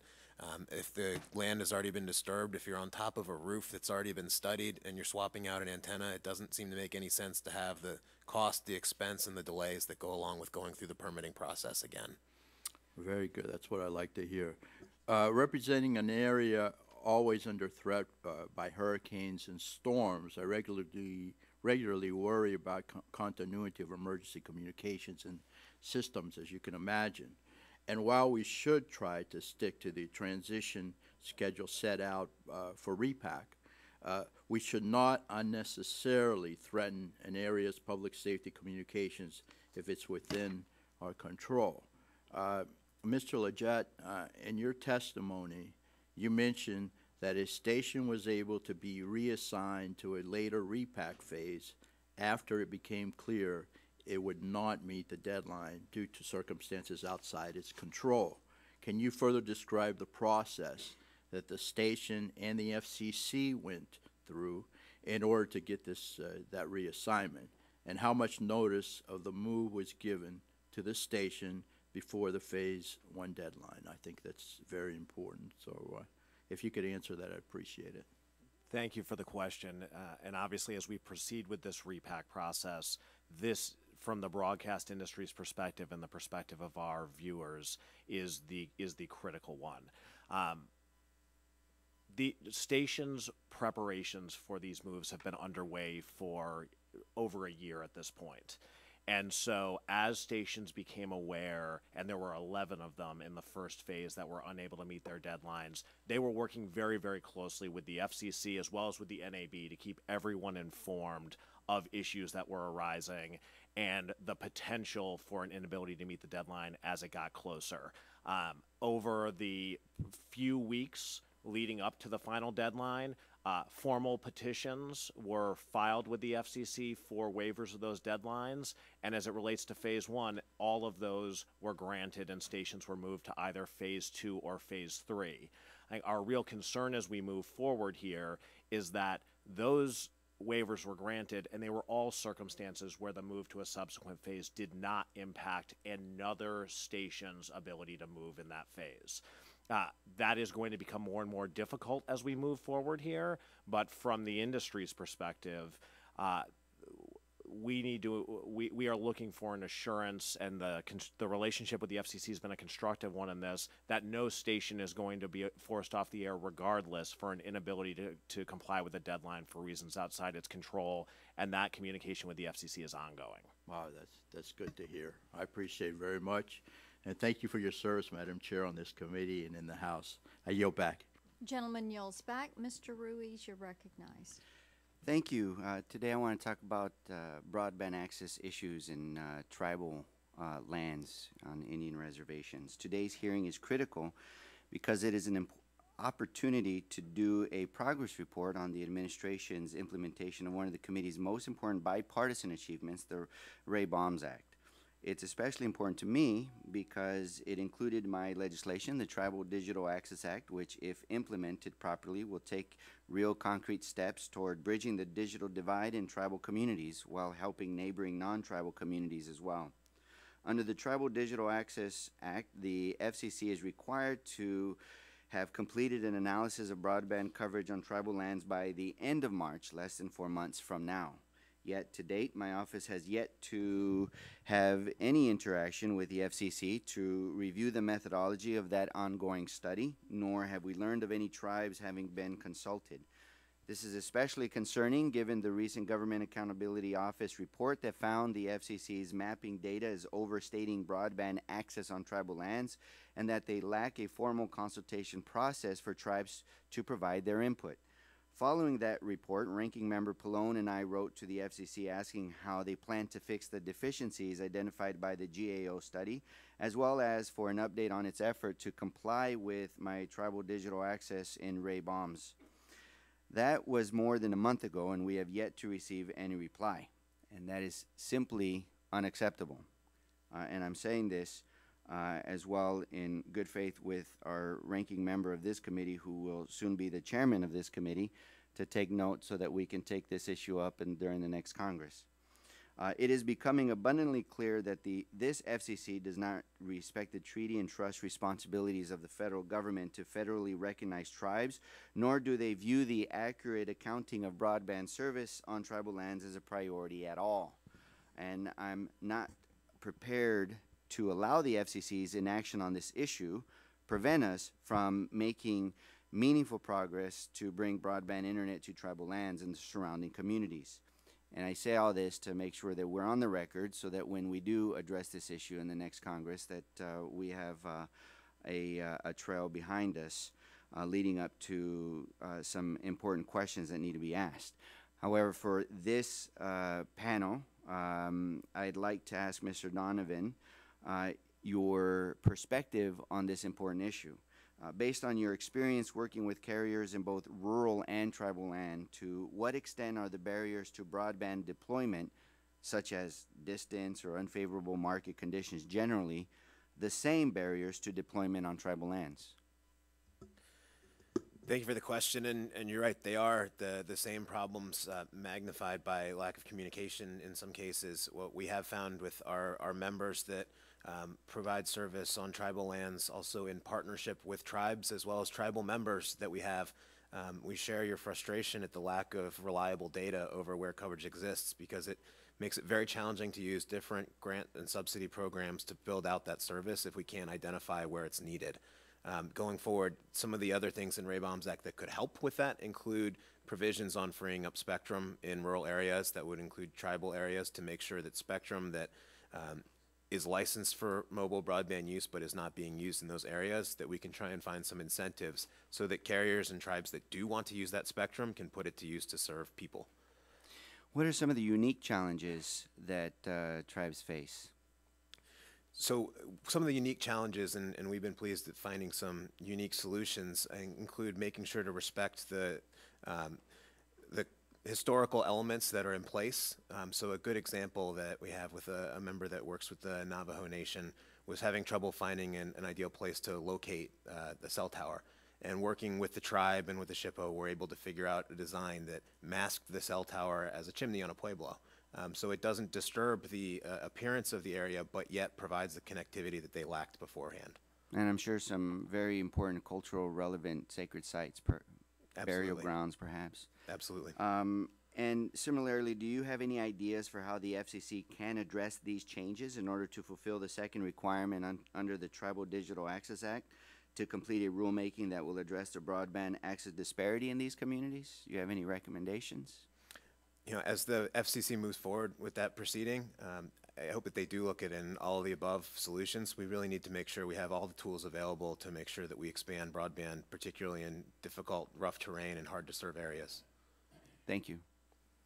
Gentleman yields back. Mr. Johnson, you're recognized. Thank you, Madam Chairman and Chairwoman. Let me add my congratulations to your election victory, and honored to have served under your leadership here on this subcommittee. And to my colleague, Mr. Doyle, I look forward to working with you in the 116th to advance these issues. So, Mr. Leggett, you know, I understand how important it is to keep the repacking on schedule as much as practically possible. As you probably know, there are almost 50 full-power television stations that broadcast to my constituents in rural Appalachia that are having to move to new channels over the next 18 months.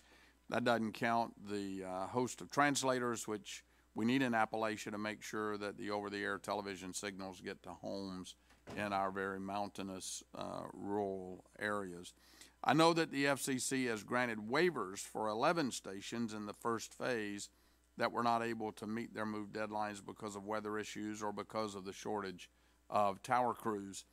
Are you confident that now, as the repack is kicking into high gear, that the FCC will continue to give stations latitude and grant waivers where appropriate if stations like the ones broadcasting in my district are unable to meet their move deadlines for reasons outside of their control? Thank you, Congressman, for the question. We are certainly gratified by the approach the FCC has taken to those 11 stations up to this point, and certainly the dialogue between our trade association as well as individual stations that are dealing with moves is an ongoing one, and it's been a very constructive one.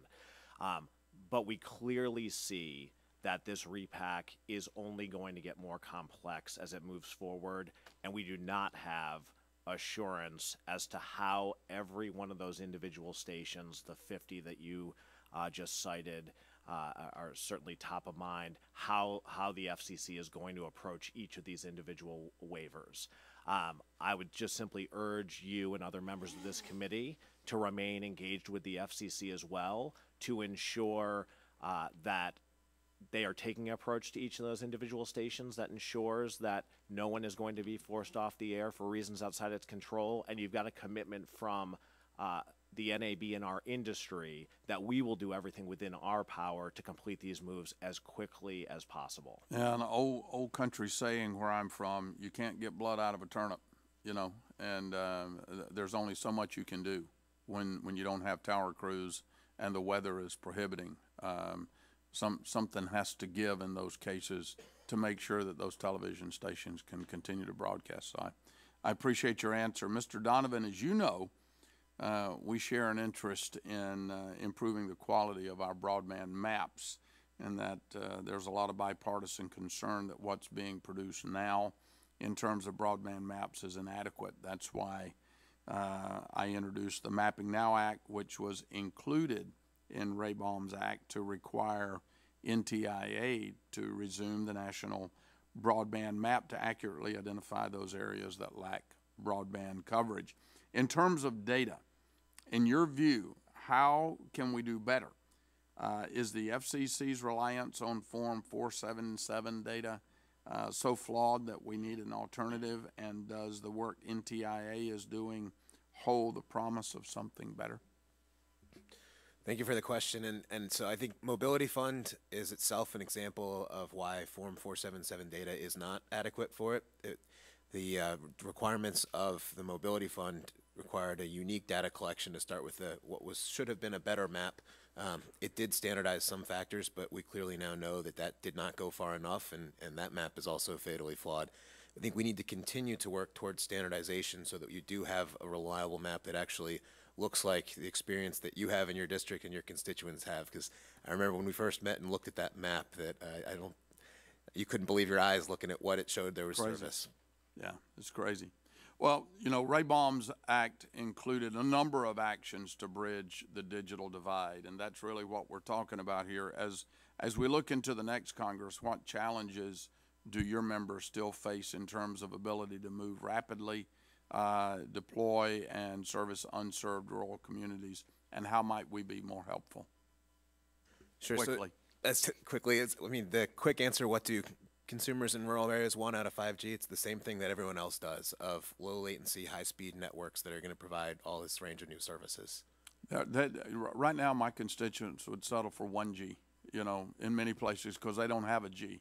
5 is good, but we've got places where we have nothing. Thank you. Gentleman yields back. Mr. Long, you're recognized. Thank you, Madam Chairwoman, and thank you for your service all these years in Congress and to this committee and to this subcommittee. And we are definitely going to miss you, but you're not going to be far away, thankfully. So good luck over there on the Senate side. Mr. Leggett, you've noted several times that 11 of the stations weren't able to complete their deadline or meet their deadline. 11 out of how many? There were 79 stations successfully moved in phase one, so that phase one universe is 90. Okay. And several times today, people have referenced the tragic loss of life, tower collapse in my district. It was a tower servicing company out of the state of Washington, and we're in Missouri. And it's obvious there's not a lot of these tower moving companies around. I believe it was the owner of that company that tragically was killed that day. He told his men to start down because they knew something was going wrong, and he stayed to see what it was, and the rest of them were able to, although sustained some injuries, get out alive. Can you give us any update on the status of KOZK and if they're going to be able to meet their move deadline now? Absolutely. So KOZK is a public television station, so not an NAB member, but high level, I can tell you that they operated for several months following that tragedy on some interim facilities where they stayed on the air, but did so under reduced coverage and reduced ability to reach their viewers. At very low level. At very low level. They have been able, they were a phase one, KOZK was a phase one move, and the station technically was able to meet its phase one move deadline. It is currently engaged in a tower share that enables it to reach the vast majority of its listeners, but that is a temporary and not a long-term solution. But as far as the repack process is concerned, they were able to successfully change frequencies, which frankly is amazing given the horrific circumstance. The wireless industry is a job multiplier, and studies say it generates more than $400 billion in U.S. spending, and is expected to contribute $1 trillion to North American economy annually by 2020. Those are huge numbers, but there's a hitch. Wireless operators need spectrum to deploy service, of course, and one of the key bands, the 600 megahertz band, is undergoing the 39-month transition from from broadcast to broadband use. And I know that people that had purchased some of the broadcast band or broadband to turn into broadband are waiting patiently. As the chairman of the full committee mentioned earlier, what measures have you taken to ensure the stations clear their old spectrum by the statutory deadline of July 13 of 2020? Well, thank you for the question, and all those statistics point to the fact that delays in this repack schedule do have real-world consequences as well. So we want to make sure that we can find ways to safely complete this and make sure we can stay as much on track as possible. I think the fact that all the waivers were granted and that progress has continued does speak highly of the work that the Incentive Auction Task Force has done and Congress before that to make sure to build something into the system, knowing that the plan isn't always going to go exactly according to plan, to build in some elasticity there to deal with things through the waivers and through other processes. And so we will continue to see that moving forward. Carriers have also taken steps to assist broadcasters, including funding additional manufacturing capabilities so you could ramp up beforehand to manufacture the antennas needed, as well as working in particular with public broadcasters. One of our members, T-Mobile, has gone through many efforts to make sure that where they can repack early, they're providing them the assistance that they need to be able to do so. So we want to continue to work collaboratively with the broadcasters to make sure that we can put this spectrum to use as soon as possible. Okay, you answered part two of my question in that interlude, so I appreciate it very much, and Madam Chair, I yield back. Gentleman yields back. Ms. Brooks, you're recognized. Thank you, Madam Chair, and I too want to congratulate you on moving to the other side of the Capitol, but we are definitely going to miss you and look forward to your leadership over in the Senate on these same issues, because when I think about what you and our ranking member today, but soon to be chairman of this committee, accomplished with the passage of the Ray-Baum Act and signed into law earlier this year, it's a critically important piece of legislation, and I'm really proud of your leadership and look forward to working with you as well, Mr. Doyle, in the future Congress. I would like to focus very briefly on FirstNet and NG 911, and I know this question's for you, Mr. Cohen. You've been a strong supporter of FirstNet, and I know that APCO certainly has been led efforts among the public safety associations to ensure that this legislation became a reality and that FirstNet became a reality. And since it's been deployed, how would you gauge how FirstNet and AT&T are performing? What have we learned about the role FirstNet's played in the recent emergencies, specifically Hurricane Michael? And how has Ray Baum's Act helped further the implementation and goals of FirstNet? Thank you for the question.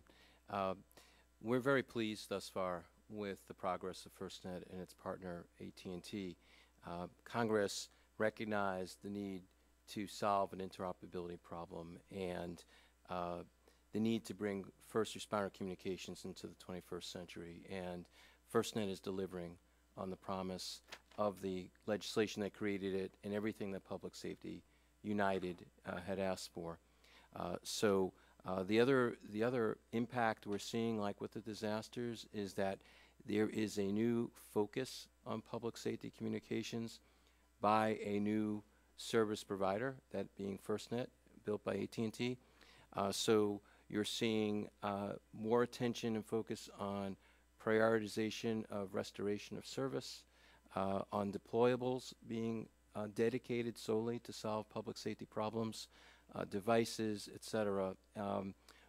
We had a couple of examples I'm aware of from Hurricane Michael where FirstNet aided a public safety agency to restore communications from its local emergency operations center to the state EOC.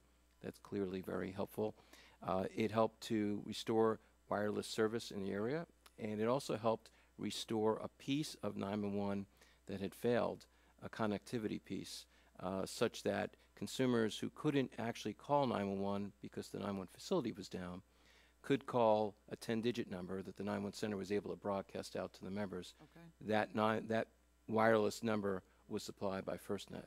So we're seeing the benefits of it as evidenced out of emergencies as well. And is there anything in the Ray Baum's Act that will help us advance the NG 911 efforts? Well, I'd say there are two things. One, the Stafford Act amendments is what I call the small but mighty provision. And that was really an important change.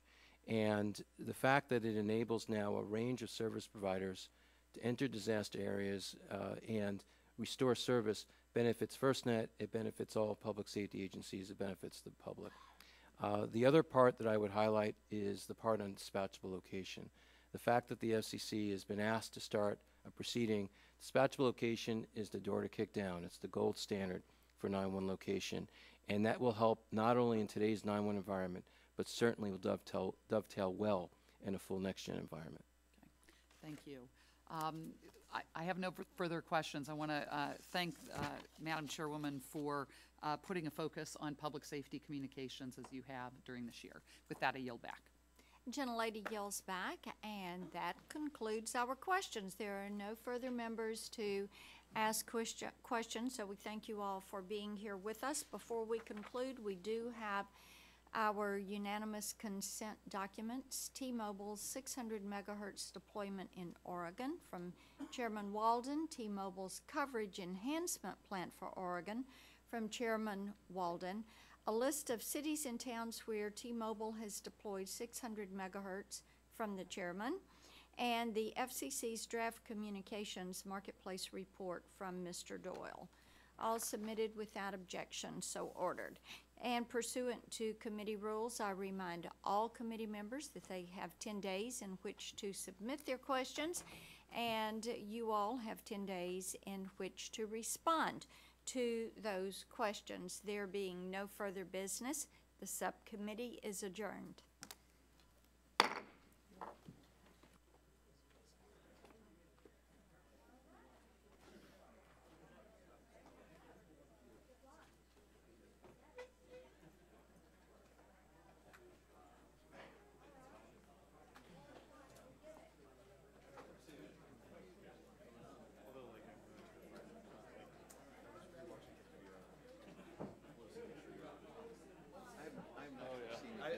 Watching it without the volume on. You know what kills me is they reported, you know, that she said that thing about his manhood in a closed door private meeting of the Democrats. Yes. There's no such thing as a private meeting anywhere on this court. It's like that's supposed to be all our